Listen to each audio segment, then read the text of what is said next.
السلام علیکم ورحمۃ اللہ وبرکاتہ. کیا حال ہے آپ کا؟ الحمد للہ. نحمده ونصلی علی رسولہ الکریم، اما بعد فاعوذ باللہ من الشیطان الرجیم. بسم اللہ الرحمن الرحیم. رب اشرح لی صدری ویسر لی امری واحلل عقدۃ من لسانی یفقہوا قولی. قیامت کے دن قرآن مجید سفارشی بن کے آئے گا. ابو امامہ باہلی رضی اللہ عنہ سے مروی ہے، وہ کہتے ہیں کہ میں نے رسول اللہ صلی اللہ علیہ وسلم کو فرماتے ہوئے سنا، قرآن کی تلاوت کرو، بلا شبہ قیامت کے دن یہ اپنے ساتھیوں کی سفارش کے لیے آئے گا. تو اس لیے قرآن پڑھتے رہنا چاہیے، قرآن کے ساتھ تعلق مضبوط رہنا چاہیے. زندگی کا کوئی دن ایسا نہ گزرے کہ جس میں انسان قرآن سے تعلق نہ رکھتا ہو. قاری قرآن کے لیے عزت کا تاج اور اللہ کی رضامندی ہے. ابو ہریرہ رضی اللہ عنہ سے روایت ہے کہ نبی صلی اللہ علیہ وسلم نے فرمایا، قیامت کے دن قرآن آئے گا اور کہے گا، اے میرے رب، اس قاری قرآن کو زیور پہنا دے. تو اس شخص کو عزت کا تاج پہنایا جائے گا. امیجن کریں کہ وہ کتنا خوبصورت ہوگا. پھر قرآن کہے گا، اے میرے رب، اس میں اضافہ فرمائے، یعنی ابھی اور بھی. تو اس کو عزت کا لباس پہنا دیا جائے گا. پھر قرآن کہے گا، اے میرے رب، اس سے راضی ہو جائیں. تو اللہ تعالیٰ اس شخص سے راضی ہو جائے گا. پھر اس سے کہا جائے گا، قرآن پڑھتے جاؤ اور جنت کے درجات چڑھتے جاؤ. ہر آیت کے ساتھ ایک نیکی بھی زیادہ کر دی جائے گی. ہر آیت کے ساتھ ایک درجہ بلند کر دیا جائے گا. والدین کے سر پر نور کا تاج پہنانے کا باعث ہوگا. بریدہ رضی اللہ عنہ سے روایت ہے، وہ کہتے ہیں کہ رسول اللہ صلی اللہ علیہ وسلم نے فرمایا، جس نے قرآن پڑھا اور سیکھا اور اس پر عمل کیا، یعنی صرف حافظ قرآن ہونا کافی نہیں، من قرأ القرآن وتعلم وعمل به، تو اس کے والدین کو قیامت کے دن نور کا ایسا تاج پہنایا جائے گا جس کی روشنی سورج کی روشنی کی طرح ہوگی. اور اس کے والدین کو ایسے 2 ریشمی حلے پہنائے جائیں گے، یعنی لباس، کہ پوری دنیا بھی ان 2 حلوں کی قیمت کے برابر نہ ہوگی، یعنی اتنے قیمتی اور اتنے مہنگے ہوں گے. وہ دونوں کہیں گے، یہ ہمیں کیوں پہنایا گیا؟ تو کہا جائے گا، تمہارے بچے کے قرآن حاصل کرنے کی وجہ سے. آج ہم اپنے بچوں پر دنیا کی ڈگریاں حاصل کرنے کے لیے تو بے پناہ خرچ کرتے ہیں، لیکن اگر وہ قرآن کی تعلیم حاصل کرنا چاہیں تو بعض اوقات فیسیلیٹیٹ نہیں کرتے. یہاں سوال یہ پیدا ہوتا ہے نا کہ صاحب قرآن کے درجے تو بلند ہوں گے، ہر آیت کے بدلے درجہ بلند ہوگا، لیکن والدین کے کیوں ہوں گے؟ صرف اس لیے نہیں کہ انہوں نے پیدا کیا، اس لیے کہ انہوں نے اپنے بچے کو فیسیلیٹیٹ کیا. کوئی بھی بچہ حافظ قرآن، عالم قرآن بن نہیں سکتا جب تک اس کے ماں باپ کا اس پر ہاتھ نہ ہو اور وہ مسلسل اس کے لیے اپنا خون نہ چلا رہے ہو. کیونکہ بچہ ہی حفظ نہیں کرتا، ماں باپ کو شاید اس سے دگنی محنت کرنی پڑتی ہے. تو وہ اس کا ایک اعزاز ہوگا اور اس کا ایک بدلہ ہوگا کہ اس کو قیامت کے دن اتنا بڑا اجر ملے گا. 16واں پارہ. اعوذ باللہ من الشیطان الرجیم. بسم اللہ الرحمن الرحیم. قال ألم أقل لك إنك لن تستطيع معي صبرا قال إن سألتك عن شيء بعدها فلا تصاحبني قد بلغت من لدني عذرا. شروع کرتی ہوں اللہ کے نام سے جو بے انتہا مہربان نہایت رحم فرمانے والا ہے. قال الم اقل لك انك لن تستطيع معي صبرا. خضر علیہ السلام نے کہا، میں نے کہا نہ تھا کہ تم میرے ساتھ کبھی صبر نہ کر سکو گے؟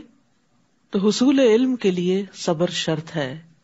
موسیٰ نے کہا، اگر اس کے بعد میں نے کوئی بات پوچھی تو پھر مجھے اپنے ساتھ نہ رکھنا، اب میری طرف سے آپ پر کوئی عذر باقی نہ رہے گا. چنانچہ پھر وہ دونوں چل کھڑے ہوئے اگلی مہم کی طرف، یہاں تک کہ وہ دونوں ایک بستی والوں کے پاس آئے اور ان سے کھانا مانگا، مگر ان لوگوں نے ان کی ضیافت کرنے سے انکار کر دیا. وہاں انہوں نے ایک دیوار دیکھی جو گرا چاہتی تھی. خضر نے اس دیوار کو پھر سے قائم کر دیا. موسیٰ نے خضر سے کہا اگر آپ چاہتے تو ان سے اس کام کی اجرت لے سکتے تھے۔ خضر نے کہا اب میرا اور تمہارا ساتھ ختم ہوا، اب میں آپ کو ان باتوں کی حقیقت بتاتا ہوں جن پر آپ صبر نہ کر سکے۔ کشتی کا معاملہ تو یہ تھا کہ وہ چند مسکینوں کی ملکیت تھی۔ تو اس سے مسکین کی ڈیفینیشن کا بھی پتہ چلتا ہے کہ بعض اوقات زکوٰۃ کا مستحق کوئی ایسا شخص بھی ہو سکتا ہے۔ آپ کو معلوم ہے نا کہ زکوٰۃ کے مستحق میں فقراء اور مساکین ہیں۔ تو مسکین کون ہوتا ہے؟ مسکین وہ ہوتا ہے جس کے پاس ہو لیکن انف نہ ہو۔ بعض لوگ یہ سوال لے کر آتے ہیں کہ وہ ہماری بہن ہے، ان کے پاس گھر تو ہے لیکن شوہر فوت ہو گئے ہیں، بچوں کا کوئی بزنس نہیں، کھانے کو بھی نہیں، تو اب کیا کیا جائے؟ ان کے پاس گھر ہے۔ تو گھر ہونے سے کوئی شخص مسکین کی کیٹیگری سے باہر نہیں آتا اگر اس کے پاس کھانے پینے اور بیسک ضروریات کے لیے نہیں۔ یعنی یہاں مسکینوں کے پاس ایک شپ تھا یا کشتی تھی بہت بڑی، لیکن اس سے اتنی آمدنی حاصل نہیں ہوتی تھی کہ جس سے وہ اپنی ضروریات زندگی کو پورا کر سکیں۔ تو اس لیے بعض اوقات کسی شخص کے پاس کوئی پراپرٹی ہو سکتی ہے، وہ سیل ہی نہ ہو رہی ہو، لیکن 2 وقت کا کھانا نہیں ہے اس کے پاس، تو ایسی صورت میں اس شخص کو زکوٰۃ دی جا سکتی ہے۔ ہاں، جس کے پاس ڈیلی آمدنی یا ماہوار یا ویسے اس کے پاس بہت کچھ ہے تو پھر وہ مسکین نہیں ہوتا۔ کشتی کا معاملہ تو یہ تھا کہ وہ چند مسکینوں کی ملکیت تھی جو دریا پر محنت مزدوری کرتے تھے۔ میں نے چاہا کہ اس کشتی کو عیبدار کر دوں، کیونکہ ان کے آگے ایک ایسا بادشاہ تھا جو ہر کشتی کو زبردستی چھین لیتا تھا۔ تو بات یہ ہے کہ بعض اوقات زندگی میں ایسے نقصان ہو جاتے ہیں کہ انسان کو اس کی مصلحت اور حکمت سمجھ میں نہیں آتی اور انسان اس پر پریشان ہوتا ہے کہ ایسا کیوں ہو گیا میرے ساتھ۔ تو اس کے پیچھے کیا فائدہ ہے وہ اللہ کو معلوم ہوتا ہے۔ تو یہاں بھی وہی چیز ہمیں نظر آ رہی ہے کہ مسکینوں کی ایک آمدنی کا ذریعہ تھا اور انہوں نے اس کو بھی خراب کر دیا، لیکن یہ کہ وہ اس لیے کیا تھا کہ تاکہ یہ کشتی اگر عیب دار ہوگی تو ان کے ہاتھ سے پوری نہیں جائے گی، ورنہ بادشاہ چھین لے گا۔ اور لڑکے کا قصہ یہ ہے کہ اس کے والدین مومن تھے۔ ہمیں اندیشہ ہوا کہ یہ لڑکا اپنی سرکشی اور کفر کی وجہ سے ان پر کوئی مصیبت نہ لا کھڑی کرے۔ تو اللہ سبحانہ تعالیٰ کس طرح اپنے دوستوں کے لیے حسن تدبیر کرتا ہے۔ بظاہر تکلیف دہ معاملہ ہوتا ہے لیکن اس کے باطن میں اللہ کی رحمت ہوتی ہے۔ تو مومن کے لیے اللہ کی تقدیر اپنی خواہش سے بہتر ہوتی ہے۔ یعنی بعض اوقات آپ کی خواہشات ہوتی ہیں، آپ دعائیں کرتے ہیں، مثلا کوئی عورت پریگننٹ ہوتی ہے، وہ اپنے آنے والے بچے کے لیے دعائیں، اس کی صحت کے لیے، اس کی زندگی کے لیے بہت سی دعائیں کرتی ہے، اس کے بہت سے خواب دیکھتی ہے، میں اپنے بچے کو یہ بناؤں گی، ایسا اور ایسا کروں گی، لیکن جب بچہ پیدا ہوتا ہے تو وہ بیمار ہوتا ہے یا معذور ہوتا ہے تو اس کے دل کے اندر ایک ڈاؤٹ آ جاتا ہے کہ کیا میری دعائیں قبول نہیں ہوئی یا مجھے دعائیں کرنی نہیں چاہیے۔ تو ایسا نہیں، بات یہ ہے کہ اللہ کو معلوم ہے کہ ماں کیا چاہتی ہے اور بچے کے حق میں کیا بہتر ہے، یا پھر اس ماں ہی کے حق میں آئندہ اس بچے کی وجہ سے کتنی بھلائیاں لکھی ہوئی ہیں جو اس کے بغیر حاصل نہیں ہو سکتی۔ تو یہاں پر بھی ہمیں یہ نقطہ یاد رکھنا چاہیے کہ بہت دفعہ ہماری دعاؤں کے برعکس ہمارے کام ہو جاتے ہیں، ہماری خواہشات کے برعکس چیزیں ہو رہی ہوتی ہیں، ہم ایک چیز چاہتے ہیں، اس سے محبت کرتے، وہ ہمیں حاصل ہی نہیں ہوتی۔ قتادہ کہتے ہیں کہ جب یہ لڑکا پیدا ہوا تھا تو اس کے والدین بہت خوش ہوئے تھے، اور جب وہ قتل ہوا تو بہت غمگین ہوئے۔ آپ سوچئے ایک بیٹا ہو کسی کا اور وہ بھی بڑی دعاؤں اور تمناؤں سے لیا گیا ہو، اور پھر اس کے بعد اس کو قتل کر دیا جائے تو ماں باپ کے دل پر کیا بیتے گی۔ ایسے کئی واقعات آپ سنتے ہیں۔ تو یہاں بھی یہی ہوا، لیکن یہاں حکمت کیا تھی کہ اگر یہ لڑکا زندہ رہتا تو اس کے والدین تباہ ہو جاتے۔ چونکہ والدین نیک تھے تو اللہ تعالیٰ نے ان کو ایک بڑی آفت مصیبت سے بچا لیا جو ان کے اپنے گھر میں پیدا ہو گئی تھی۔ تو اس لیے انسان کو اللہ کی تقدیر پر راضی رہنا چاہیے، کیونکہ مومن کے لیے اللہ کی تقدیر جسے وہ ناپسند کرتا ہے، بعض اوقات ہمارا دل بہت گھٹتا ہے نا کہ یہ چیزیں ایسے کیوں ہو رہی ہیں، تو وہ اس تقدیر سے بہتر ہے جسے وہ پسند کرتا ہے۔ یعنی بندہ جو چیز اپنے لیے چاہتا ہے اس سے بہتر ہے جو اللہ کا فیصلہ ہوتا ہے، بظاہر تکلیف دہ ہی کیوں نہ ہو۔ رسول اللہ صلی اللہ علیہ وسلم نے فرمایا، جس بچے کو خضر علیہ السلام نے قتل کیا تھا وہ کافر پیدا ہوا تھا، اگر وہ زندہ رہتا تو اپنے والدین کو سرکشی اور کفر پہ مجبور کر دیتا، تو ماں باپ کا بھی ایمان جاتا، کیونکہ بعض اوقات ماں باپ بچوں کی محبت کے ہاتھوں انہی کا دین یا انہی کے طریقے اختیار کر لیتے ہیں۔ اور یہاں یہ بھی یاد رکھیے کہ کبھی بھی تقدیر کے فیصلے پہ اللہ کو الزام نہ دیں کہ وائی می، اللہ آپ نے میرے لیے یہ کیوں لکھا یا یہ چیز کیوں زندگی میں پیش آئی۔ عبادہ بن صامت سے روایت ہے، وہ کہتے ہیں کہ ایک آدمی نبی صلی اللہ علیہ وسلم کے پاس آیا اور کہنے لگا، اللہ کے نبی کون سا عمل افضل ہے؟ آپ نے فرمایا، اللہ پر ایمان لانا، اس کی تصدیق کرنا، اس کے راستے میں جہاد کرنا۔ اس نے کہا، اللہ کے رسول، میں اس سے آسان عمل چاہتا ہوں، یعنی میرے میں اتنی ہمت نہیں کہ یہ سب کچھ کر سکوں۔ آپ نے فرمایا، عفو و درگزر کرنا اور صبر کرنا۔ اس نے کہا، اللہ کے رسول، میرا ارادہ تو اس سے بھی آسان عمل کا ہے۔ آپ نے فرمایا کہ اللہ تمہارے بارے میں جو فیصلہ کر دیں اس پر اللہ تبارک و تعالیٰ کو الزام نہیں دینا، یعنی کچھ بھی زندگی میں پیش آ جائے تو یہی سوچنا کہ اس میں بھی خیر ہوگی، میرے رب نے مجھ پہ ظلم نہیں کیا، اس میں بھی کوئی حکمت ہے، کوئی مصلحت ہے۔ رضیت باللہ ربن، یعنی جب دل بھر آئے، جب دل پریشان ہو، جب چیزیں مرضی کے مطابق نہ ہو، تو یہ کلمہ اونچی آواز میں پکارتے رہا کرے، رضیت باللہ ربن، میں اپنے رب کے رب ہونے پر راضی ہوں، مجھے کوئی اعتراض نہیں، میں بالکل بھی ناراض نہیں ہوں۔ تو اللہ سبحانہ وتعالیٰ اس شخص کا دل بھی رضا سے بھر دے گا پھر، اور قیامت کے دن بھی اس سے راضی ہو جائے گا۔ فَأَرَدْنَا أَن يُبْدِلَهُمَا رَبُّهُمَا خَيْرًا مِّنْهُ زَكَاةً وَأَقْرَبَ رُحْمًا، لہٰذا ہم نے چاہا کہ ان کا رب اس لڑکے کے بدل انہیں اس سے بہتر لڑکا عطا کرے جو پاکیزہ اخلاق والا اور قرابت کا بہت خیال رکھنے والا ہو، یعنی والدین کے حق میں صلہ رحمی کرنے والا ہو۔ اور دیوار کی بات یہ ہے کہ وہ 2 یتیم لڑکوں کی تھی جو اس شہر میں رہتے تھے۔ اس دیوار کے نیچے ان کے لیے خزانہ دفن تھا، اور ان کا باپ ایک صالح آدمی تھا، لہٰذا آپ کے رب نے چاہا کہ یہ دونوں یتیم اپنی جوانی کو پہنچ کر اپنا خزانہ نکال لیں۔ یہ جو کچھ میں نے کیا سب آپ کے رب کی رحمت تھی۔ خضر نے خود کو کریڈٹ نہیں دیا، رب کی رحمت بتائی، میں نے اپنے اختیار سے کچھ بھی نہیں کیا، یعنی یہ تو اللہ کے احکام تھے جو میرے پاس آئے تھے اور میں ان احکامات کی پیروی کر رہا تھا۔ یہ ہے ان باتوں کی حقیقت جن پر آپ صبر نہ کر سکے۔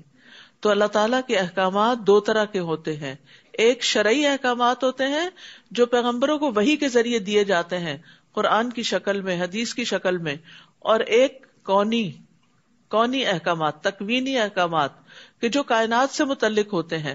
اس کے لیے اللہ تعالیٰ نے اپنے فرشتے مقرر کر رکھے ہوتے ہیں کہ جن کے ذریعے وہ ان احکامات کی تعمیل کرواتا ہے۔ اب آپ دیکھیے کہ موسیٰ علیہ السلام کے لیے چونکہ حضرت خضر جو تھے وہ ایک انسان کی شکل میں یہ سارے کام کر رہے تھے، تو انہیں بڑے اچنبھے لگ رہے تھے، یعنی حیرت ہو رہی تھی کہ یہ سب کچھ کیا ہو رہا ہے اور کیوں ہو رہا ہے، اور یہ کچھ ٹھیک نہیں ہو رہا۔ حالانکہ اسی طرح کے بہت سے کام فرشتے ہر وقت کر رہے ہوتے ہیں، کسی کی جان لے رہے ہیں، کہیں عذاب لا رہے ہیں، کہیں بارش برسا رہے ہیں، کہیں بجلی کڑک رہی ہے، کہیں کچھ ہو رہا ہے، تو ہم میں سے کوئی یہ نہیں کہتا کہ دس از انفیئر، وہ کہتے ہیں دس از پارٹ آف لائف۔ تو خضر علیہ السلام نے جب کیا تو وہ ان کو عجیب لگ رہے تھے، لیکن جب بھی کوئی شخص اللہ کے حکم سے کوئی کام کرتا ہے، وہ انسان ہو، وہ فرشتہ ہو، وہ پیغمبر ہو، ہماری عقل میں اگر وہ نہیں سماتا، ہماری عقل سے وہ بالا ہے، تو اس پر ہمیں اللہ کے فیصلوں پہ راضی ہو جانا چاہیے، اس پر ایمان لے آنا چاہیے، کیونکہ اسی کے اندر خیر ہوتی ہے۔ اور یہاں جو آخری واقعہ پیش آیا کہ جس بستی والوں نے انہیں کھانا نہیں دیا، وہاں خضر نے ایک دیوار بنا دی۔ یہ دیوار کیوں بنائی گئی تھی؟ یتیم بچوں کے خزانے کو محفوظ کرنے کے لیے، اور کہا جاتا ہے کہ وہ باپ عالم تھا اور بچوں کے لیے بہت سی کتابیں چھوڑ کر گیا تھا جو وہ اس کے نیچے تھیں، یعنی خزانے سے مراد صرف مال دولت نہیں تھی بلکہ علم کا خزانہ تھا، کیونکہ علم کی دولت دنیا کی دولت سے کہیں زیادہ بہتر ہوتی ہے۔ باقی دولت تو انسان کے ہاتھ سے چلی جاتی ہے، لیکن علم جو ہے وہ انسان کے ساتھ قبر میں بھی جاتا ہے۔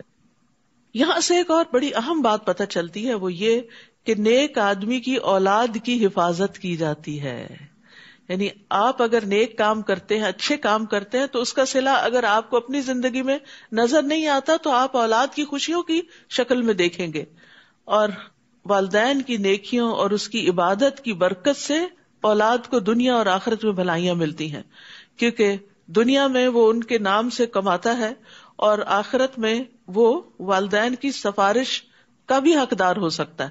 یعنی اگر اولاد اتنی نیک نہیں، ماں باپ بہت نیک تھے، تو اولاد کے حق میں سفارش کریں. جیسے حافظ قرآن کو شفاعت کا حق ملے گا، یا اسی طرح اور بھی. اور پھر اولاد کے جنت میں بھی درجے بلند کیے جائیں گے اپنے والدین کی ملاقات کے لیے. اور والدین کی نیکیوں کے سبب اولاد کی بعض پریشانیاں بھی دور ہوتی ہیں.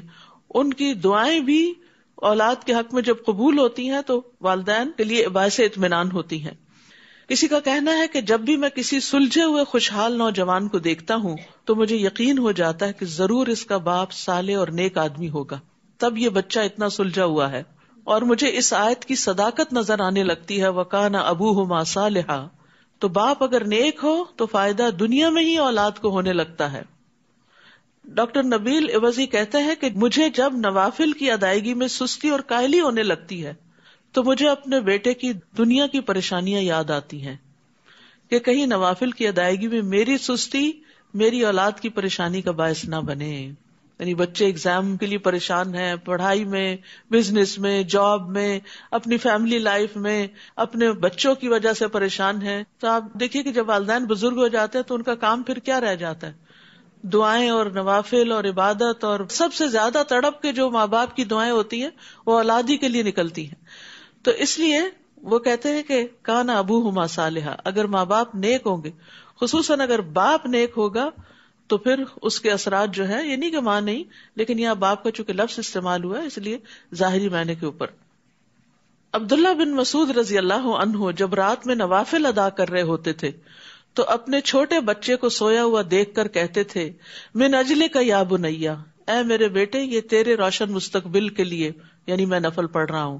اور روتے ہوئے اللہ تعالیٰ کا یہ قول پڑھتے تھے، وَكَانَ أَبُوهُمَا صَالِحًا، کہ ان بچوں کا جن کا خزانہ محفوظ ہوا ان کا باپ نیک تھا، تو میں اس لیے نیک بن رہا ہوں تاکہ میری اولاد کو پریشانی نہ ہو. ابن مسیب کہتے ہیں، اے میرے بیٹے بے شک میں نے تیرے فائدے کی خاطر اپنی نماز کی رکعتیں یا قیام زیادہ کر لیا. یعنی بچوں کے فائدے کے لیے نمازیں زیادہ کر دی، اور یہ نوافل، فرض تو سب کے اپنے اپنے ہی ہوتے ہیں، نوافل زیادہ کر لیے اس امید پر کہ تمہارے بارے میں میری حفاظت کی جائے گی، نہیں مجھے تمہاری طرف سے کوئی پریشانی نہیں دیکھنی پڑے گی. یاد رکھیے اولاد کی پریشانی جو ہوتی ہے وہ ماں باپ کو اپنی پریشانی سے بھی آگے ہوتی ہے. وہ اپنے آپ کو بھول جاتے ہیں، اپنا دکھ بھول جاتے ہیں، لیکن بچوں کا دکھ ان سے دیکھا نہیں جاتا. تو پھر وہ یہی آیت تلاوت کرتے تھے، وَكَانَ أَبُوهُمَا صَالِحًا.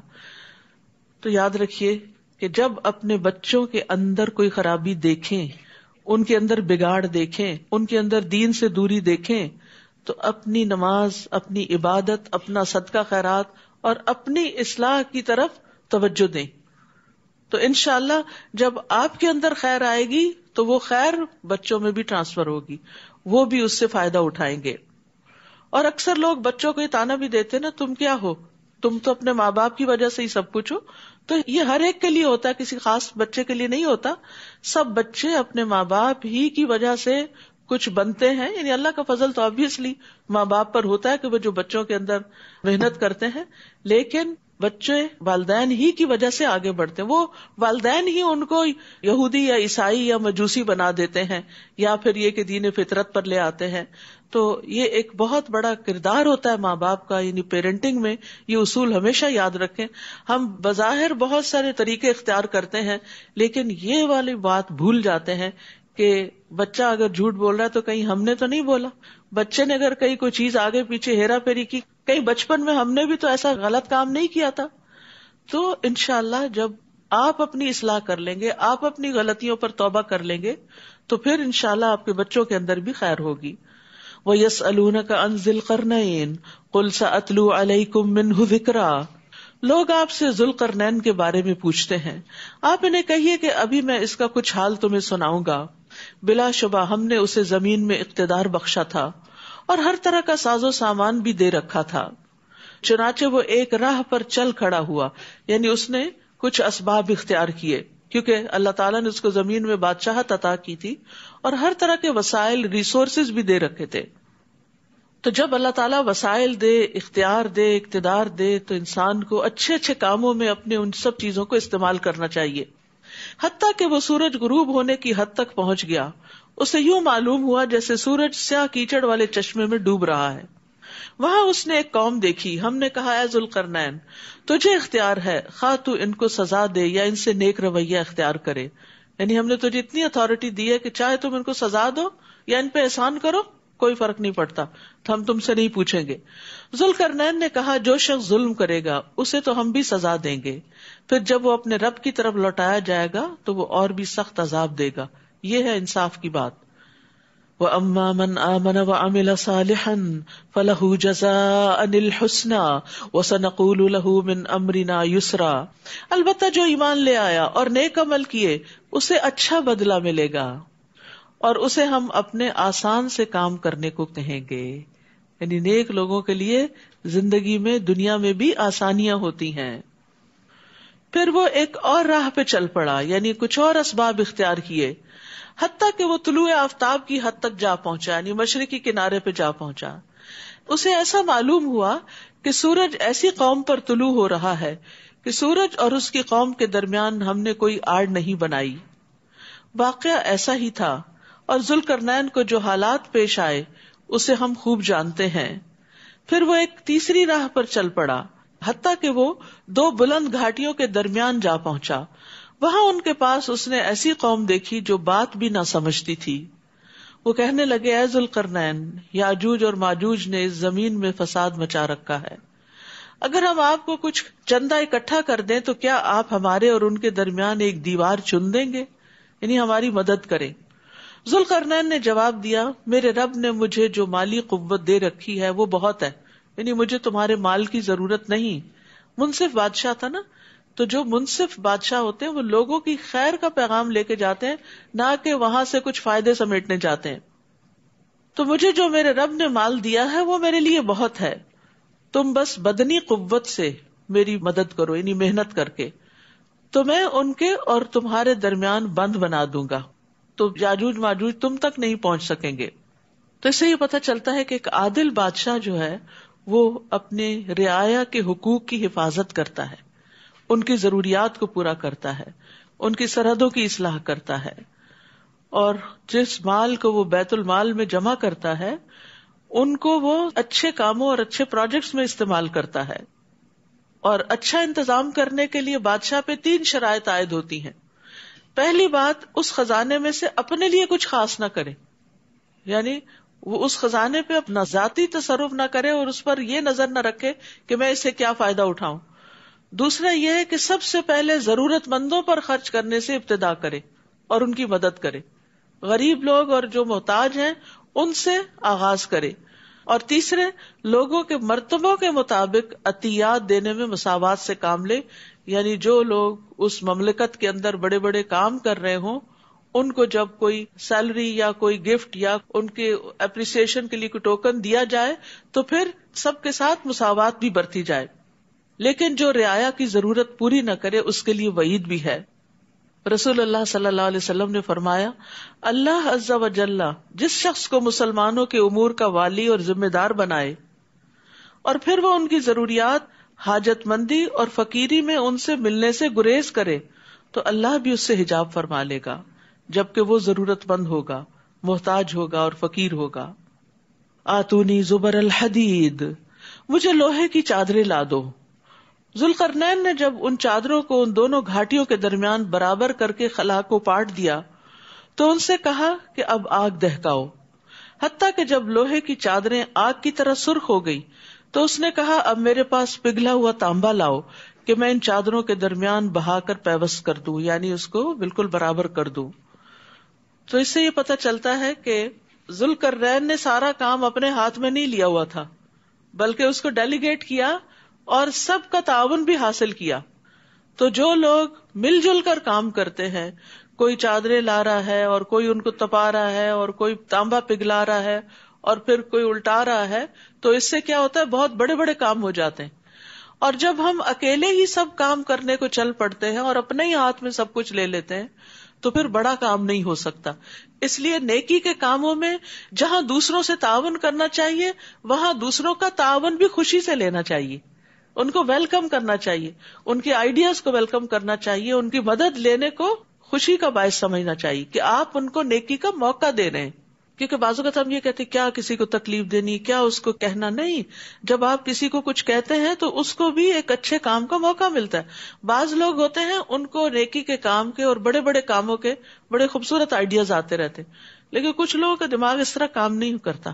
کچھ لوگ جو ہیں وہ دور تک دیکھ سکتے ہیں چیزوں کو، اور کچھ لوگ قریب کی چیزیں بھی انہیں سمجھ نہیں آتی کیا کرنی ہے.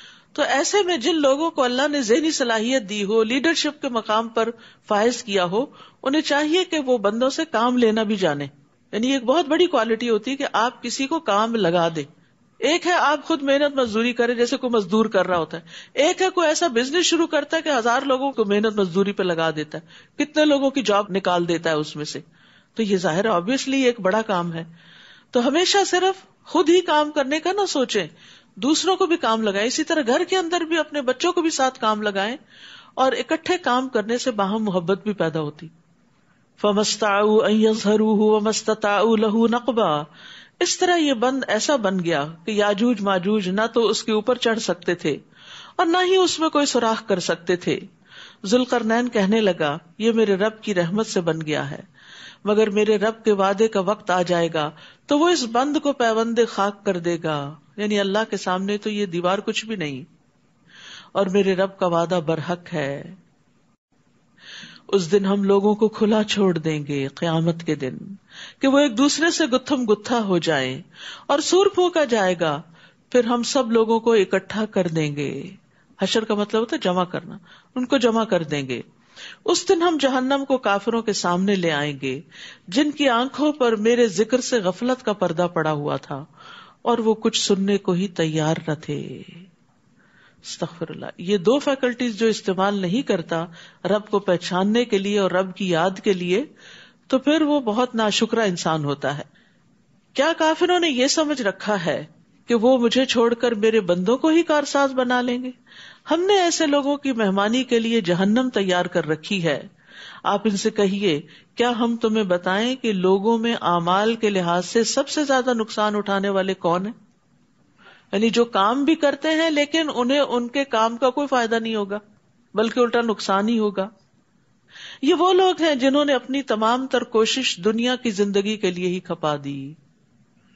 ان کی نیت، ارادہ، ان کا غم، ہم، فکر، سب کا سب صرف دنیا تھی، اور جو کچھ انہوں نے کیا صرف دنیا کے فائدے کے لیے کیا.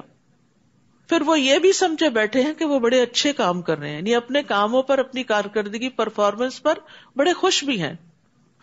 تو اس بات کی دلیل ہے کہ کچھ لوگ کام تو کرتے ہیں اور وہ سمجھتے ہیں کہ وہ اچھا کام کر رہے ہیں، لیکن اس کے باوجود ان کی ساری محنت ضائع ہو جاتی ہے. اچھا کرنے کے باوجود ان کو حاصل کچھ نہیں ہوتا. وجہ عقیدے کی خرابی، ریاکاری، اللہ کے لیے کام نہ کرنا، اللہ کی رضا کے لیے محنت نہ کرنا، بلکہ صرف لوگوں کو دکھانے کے لیے تاکہ لوگ اپریشیٹ کریں. اور اب دیکھیے کہ یہ چیز بچپن سے ہی بچوں کے دل میں ڈالے چاہیے. ہم ایک بڑا جملہ بولتے ہیں بے سوچے سمجھے، دیکھو لوگ کیا کہیں گے، میری ناک کٹ جائے گی، تمہارا خاندان کیا کہے گا، تمہیں کوئی قبول نہیں کرے گا، تمہیں کوئی پوچھے گا نہیں. ہر وقت لوگوں کی پریشانی ان کے دل پہ ڈالتے ہیں کہ لوگوں کی نظر میں اچھے بن جاؤ. لوگ اگر تمہیں اچھا سمجھ لیں گے تو تم کوئی چیز ہوگے، اور اگر لوگوں نے تمہیں ریجیکٹ کر دیا تو تم کچھ بھی نہیں. کتنا عارضی سہارا ہے اور کتنا بڑا دھوکا ہے اور کتنے بڑے نقصان کی بات ہے. ساری دنیا بھی اگر کسی کو ریجیکٹ کر دے اور حقیر سمجھنے لگے، لیکن اگر اس کا مقام اللہ کی نگاہ میں بلند ہے تو اس کو کوئی بھی نقصان نہیں. اور اگر ساری دنیا بھی کسی کی تعریفوں کے پل باندھ دے اور اس کو بڑے بڑے ایوارڈ سے نوازے، لیکن اللہ کے ہاں اس کا کوئی مقام نہیں، تو اس کا کوئی مقام نہیں. تو اس لیے انسان جو کچھ کرے اللہ کی رضا کو سامنے رکھتے ہوئے کرے، صرف اپنے لیے نہیں، بچوں کے دل میں بھی اللہ کا خوف پیدا کرے کہ اللہ کو کیا جواب دینا ہے. یہ ڈر نہیں پیدا کرے کہ لوگ کیا کہیں گے. یہ ایک بہت کمزور بنیاد ہے کہ جس کے اوپر کوئی کھڑا ہو. دوسری بات یہ ہے کہ ایمان کے بغیر نیک اعمال قبول نہیں ہوتے، کیونکہ شرک کرنے سے سارے اعمال ضائع ہو جاتے ہیں. کفر اعمال کو ضائع کرنے کا سبب ہے. اور شرک اصغر کیا ہے؟ ریاکاری. رسول اللہ صلی اللہ علیہ وسلم نے فرمایا مجھے تمہارے حق میں سب سے زیادہ شرک اصغر کا خوف ہے. صحابہ نے عرض کیا شرک اصغر کیا ہوتا ہے، یعنی چھوٹا شرک کیا ہوتا ہے؟ آپ نے فرمایا ریاکاری. اللہ عز و جل قیامت کے دن جب لوگوں کو بدلہ دے گا تو ریاکاروں سے کہے گا ان ہستیوں کی طرف چلے جاؤ جن کے سامنے دنیا میں ریاکاری کرتے تھے، اور دیکھو کیا تم ان کے پاس کوئی بدلہ پاتے ہو؟ یہی لوگ ہیں جنہوں نے اپنے رب کی آیات اور اس کی ملاقات کا انکار کیا، لہٰذا ان کے سب اعمال برباد ہو جائیں گے. یعنی آخرت کی فکر کے بغیر، اللہ پہ ایمان کے بغیر کوئی کتنا بھی بڑا کام کر لے اس کو اس کا اجر ملنے والا نہیں. اور قیامت کے دن ہم ان کے لیے میزان ہی نہیں رکھیں گے، کفار کے اعمال نہیں تولے جائیں گے، اچھے برے نہیں. میزان جو ہے وہ مومنوں کے لیے ہے یا پھر منافقین کے لیے ہے. کفار جو ہیں ان کا سیدھا ہی فیصلہ کر دیا جائے گا، کیونکہ ان کا تو ایمان ہی نہیں تھا، تو جو اچھے کام کیے برے کیے سبھی برابر ہو گئے. یہ جہنم ہی ان کا بدلہ ہے، کیونکہ انہوں نے کفر اختیار کیا تھا اور میری آیات اور میرے رسولوں کا مذاق اڑاتے رہے. البتہ جو لوگ ایمان لائے اور نیک عمل کرتے رہے ان کی مہمانی فردوس کے باغات سے ہوگی. ایمان لا کر عمل صالح کرنے والوں کی جزا، جن میں وہ ہمیشہ رہیں گے اور کسی اور جگہ منتقل ہونا پسند نہ کریں گے. جنت میں کوئی بوریت ہی نہیں. بوریت دنیا میں ہوتی ہے کیونکہ اس کا مزہ لمیٹڈ ہوتا ہے، لیکن جنت میں لوگوں کا اتنا دل لگے گا کہ وہ وہاں سے ہلنا بھی نہیں چاہیں گے. لوگ کہتے ہیں نا اگر ہمیشہ ہمیشہ رہنا تو پھر تھک نہیں جائیں گے، بور نہیں. بوریت جب ہوتی ہے جب انجوائے کرنے کی ہمارے اندر صلاحیت نہیں ہوتی. یعنی جب ہم دیکھ نہیں پاتے تو دنیا کی رونقیں تو پھر بیکار ہو جاتی ہیں نا. تو اسی طرح جو ہماری کیپیسٹی نہیں ہوتی کسی چیز کو انجوائے کرنے کی تو پھر وہ چیزیں ہم پر بوجھ ہو جاتی. تو جنت میں انجوائے کرنے کی کیپیسٹی بھی بڑھ جائے گی اور اس کے ساتھ ساتھ نعمتیں بھی بہت زیادہ ہوں گی. آپ ان سے کہہ دیجئے اگر میرے رب کی باتیں لکھنے کے لیے سمندر سیاہی بن جائے تو سمندر ختم ہو جائے گا، مگر میرے رب کی باتیں ختم نہ ہوں گی، خواہ اتنی ہی اور بھی سیاہی یعنی سمندر لے آیا جائے. آپ ان سے کہہ دیجئے انما انا بشر مثلکم، میں تو تمہارے جیسا ایک انسان ہوں. ہاں یہ فرق ضرور ہے کہ میری طرف وحی کی جاتی ہے کہ تمہارا الہ صرف ایک ہی الہ ہے. لہٰذا جو شخص اپنے رب سے ملنے کی امید رکھتا ہے اسے چاہیے کہ وہ نیک عمل کرے. رب کی ملاقات کا شوق ہے تو اچھے اچھے کام کر لو، بہترین چیزیں تیار کرو ساتھ لے جانے کے لیے، اور اپنے رب کی عبادت میں کسی دوسرے کو شریک نہ کرے، یعنی ریاکاری نہ کرے، کوئی دکھاوا نہ کرے، کسی اور کے لیے اچھے کام نہ کرے. سورۃ مریم. بسم اللہ الرحمن الرحیم. کافہا یا عین صاد. ذکر رحمت ربک عبدہ زکریا اذ نادى ربه نداء خفيا قال رب إني وهن العظم مني واشتعل الرأس شيبا ولم أكن بدعائك رب شقيا. شروع کرتی ہوں اللہ کے نام سے جو بے انتہا مہربان نہایت رحم فرمانے والا ہے. کاف ہا یا عین صاد. یہ آپ کے رب کی اس رحمت کا ذکر ہے جو اس نے اپنے بندے زکریا پر کی علیہ السلام. جب زکریا نے اپنے رب کو چپکے پکارا، دل ہی دل میں پکارا، کہا میرے رب میری ہڈیاں بوسیدہ ہو چکی اور بڑھاپے کی وجہ سے سر کے بال سفید ہو گئے، تاہم اے میرے رب میں تجھے پکار کے کبھی محروم نہیں رہا. پکارنے کا انداز ہے نا. تو اللہ سے مانگتے ہوئے انسان کو عاجزی اور انکساری کا اظہار کرنا چاہیے، اپنے حال کا بھی ذکر کرنا چاہیے، اپنے دکھوں کا بھی بتانا چاہیے، اپنے کنسرنز بتانے چاہیے، اور پھر یہ بھی کہ امید کا اظہار کرنا چاہیے کہ یا اللہ میں تجھ سے دعا کر کے محروم نہیں رہا. عام لوگوں کا حال کیا ہوتا ہے، جب ذرا زیادہ دعائیں کر لیتے ہیں تو کہتے ہیں اتنی دعائیں کی ہیں میری نہیں سنی جائے گی، لہذا دعا کرنا چھوڑ دیتے ہیں. جبکہ پیغمبروں کا معاملہ اس سے برعکس ہے. وہ دعا کر کے کہتے ہیں ہم کبھی محروم نہیں رہے، ہمیں یقین ہے دعائیں قبول ہوتی ہیں، آج نہیں تو کل ہوں گی. کتنے پر امید ہے یہ. اور پھر یہ ہے کہ گزشتہ زندگی میں ان کی بہت سی دعائیں قبول بھی ہوئی ہوں گی. اس بنا پہ کہا کہ میری تو آج تک بہت دعائیں قبول ہوئی. ہمیں اپنی زندگی میں جب بہت سی دعائیں قبول ہوتی ہیں تو وہ ہم بھول جاتے ہیں، ان کا ہم ذکر نہیں کرتے کہ اللہ آپ نے اتنا کچھ دیا ہے، جو مانگا وہ سب بھی دیا ہے تو آئندہ بھی دے گا. تو مثبت سوچ جو ہے ایک بہت بڑی نعمت ہے جو انسان کو بہت سے غموں اور فکروں سے نجات دیتی ہے. تو دعا کا ایک ادب ہے کہ انسان عاجزی اور انکساری اختیار کرے. انس بن مالک کہتے ہیں کہ رسول اللہ صلی اللہ علیہ وسلم جب کسی غزوے کے لیے تشریف لے جاتے تو یوں دعا کرتے، اللہم انت عضدی و نصیری بک احول و بک اصول و بک اقاتل.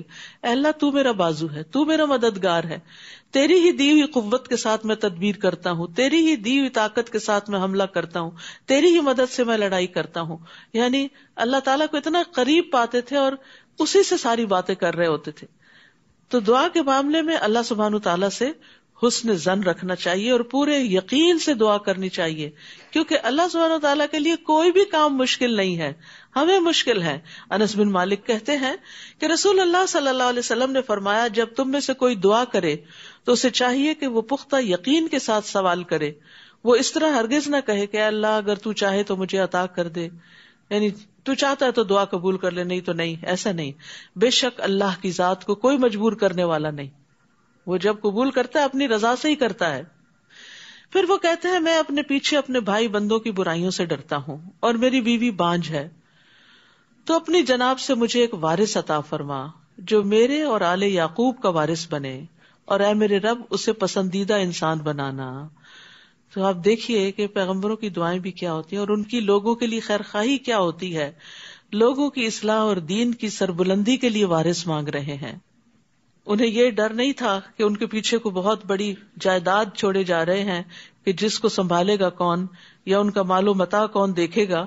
نہیں، انہیں فکر یہ تھی کہ میرے اس مشن کا وارث کون بنے گا، یہ جو میں لوگوں کو اللہ کی طرف بلاتا ہوں میرے بعد کون بلائے گا.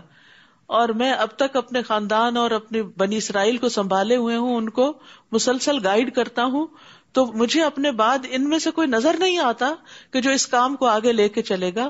تو مجھے ہی بیٹا عطا کر کے میں اس کی ایسی پرورش کروں کہ وہ اس مشن کا وارث ہو جائے. تو یہاں ہم سب کو بھی اللہ تعالیٰ سے دعا کرنی چاہیے کہ اللہ تعالیٰ ہمیں نیک اولاد عطا فرمائے اور ہماری جنریشنز میں ایسے لوگ ہوں جو اللہ کے ولی ہوں اور اللہ کے دوست ہوں، کیونکہ وہ کہتے ہیں فَهَبْ لِي مِن لَّدُنْكَ وَلِيًّا یا زکریا انا نبشرک بغلام اسمہ یحییٰ. اللہ تعالیٰ نے جواباً فرمایا، زکریا ہم تمہیں ایک لڑکے کی بشارت دیتے ہیں جس کا نام یحییٰ ہوگا. یہ ایک واحد نام ہے جو اللہ تعالیٰ نے خود رکھا، اس سے پیشتر اس نام کا کوئی دوسرا آدمی ہم نے پیدا نہیں کیا، اور یہ بالکل یونیک نیم تھا. تو اللہ سبحانہ تعالیٰ نے نہ صرف یہ کہ دعا قبول کی، انہیں عزت بخشی، انہیں بیٹا دیا اور اس کا نام بھی خود رکھا. اتنی اچھی طرح دعا قبول کی.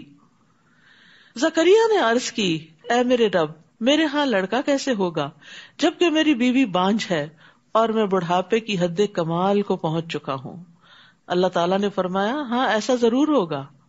تیرا رب یہ کہہ رہا ہے کہ میرے لیے یہ تو آسان سی بات ہے، اس سے پہلے میں تجھے پیدا کر چکا ہوں جبکہ تو کوئی چیز بھی نہ تھا. اگر تجھے پیدا کیا ہے تو تمہارا بیٹا بھی پیدا ہو سکتا ہے. زکریا نے عرض کیا، اے رب میرے لیے کوئی نشانی مقرر کر دے. اللہ تعالیٰ نے فرمایا، تیرے لیے نشانی یہ ہے کہ تو مسلسل 3 رات تک لوگوں سے گفتگو نہ کر سکے گا، یعنی تمہاری زبان بند ہو جائے گی. چنانچہ جب وہ وقت آ گیا، زکریا اپنے حجرے سے نکل کر اپنی قوم کے پاس آئے تو انہیں اشارے سے کہا کہ صبح و شام تسبیح بیان کیا کرو. جب اللہ تعالیٰ کوئی نعمت دے تو اللہ ہی کی تعریف کرنی چاہیے. یا یحییٰ خذ الکتاب بقوہ وآتیناہ الحکم صبیا. اے یحییٰ کتاب یعنی تورات پر مضبوطی سے عمل پیرا ہو جاؤ، اور ہم نے اسے بچپن میں ہی قوت فیصلہ عطا کر دی. سبحان اللہ، اللہ تعالیٰ کی دین ہے. بعض بچے بچپن میں ہی بہت میچور اور سمجھدار ہوتے ہیں اور والدین کو بھی سمجھا رہے ہوتے ہیں. ہم نے اسے اپنی مہربانی سے نرم دل اور پاک سیرت بنایا اور وہ فی الواقع پرہیزگار تھا. وہ اپنے والدین سے ہمیشہ اچھا سلوک کرتا تھا اور کسی وقت بھی جابر اور نافرمان نہ ہوا. تو یہ یحییٰ علیہ السلام کی صفات یہاں بھی اور سورۃ آل عمران میں بھی بیان ہوئی ہیں کہ اللہ تعالیٰ دعائیں قبول کرتا ہے تو کس اچھے طریقے سے کرتا ہے کہ انہیں بیٹا بھی دیا اور اس کے ساتھ وہ ساری کوالٹیز دی کہ جو شاید ان کے بھی ذہن میں نہیں تھی اور وہ اس کام کے لیے جو انتہائی ضروری تھی ان سب صفات کے ساتھ ان کو پیدا کیا. وَسَلَامٌ عَلَيْهِ يَوْمَ وُلِدَ وَيَوْمَ يَمُوتُ وَيَوْمَ يُبْعَثُ حَيًّا. اس دن پر سلامتی ہو جس دن وہ پیدا ہوئے، اور اس دن بھی جب وہ مریں گے، اور اس دن بھی جب وہ دوبارہ زندہ کر کے اٹھائے جائیں گے.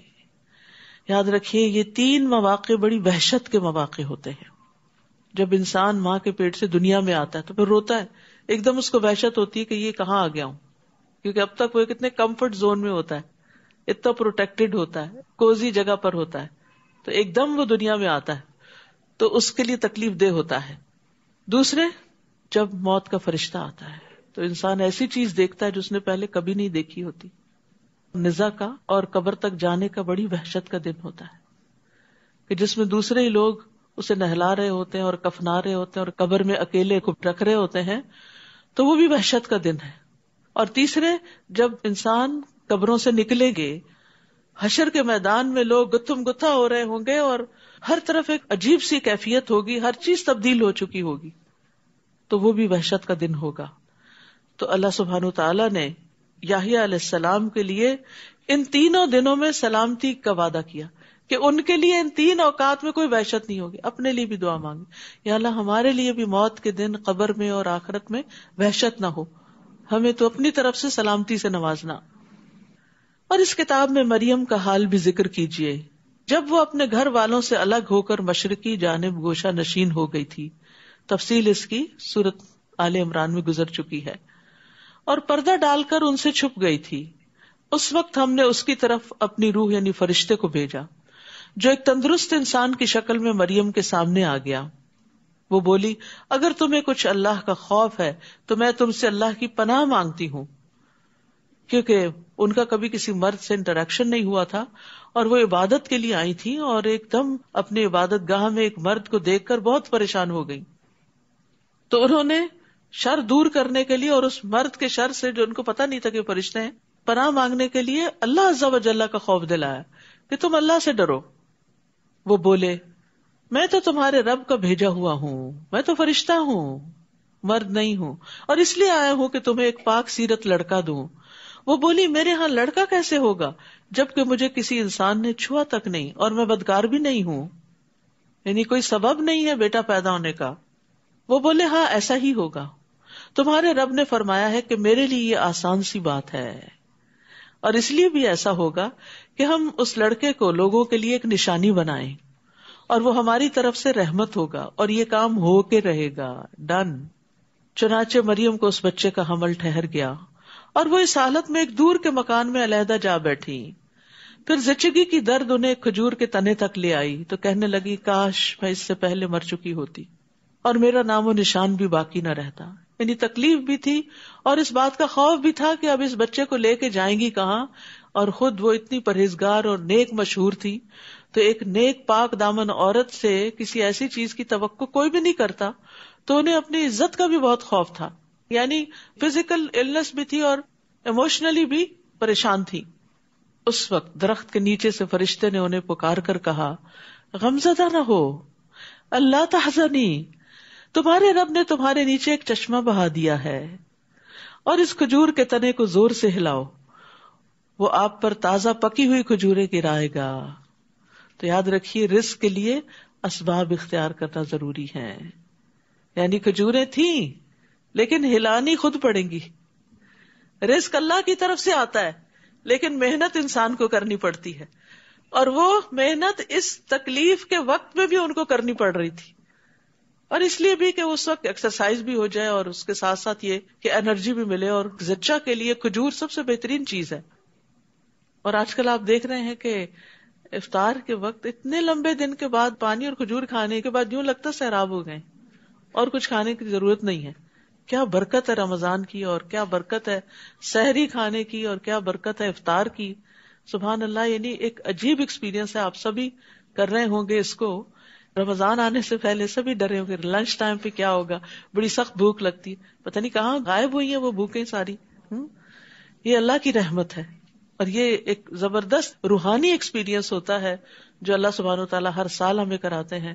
اور فزیکلی بھی اور ایموشنلی بھی ایک تزکیہ کرتے ہیں بندوں کا، تو رمضان ایک بہت بڑی نعمت ہے اللہ سبحانہ وتعالیٰ کی.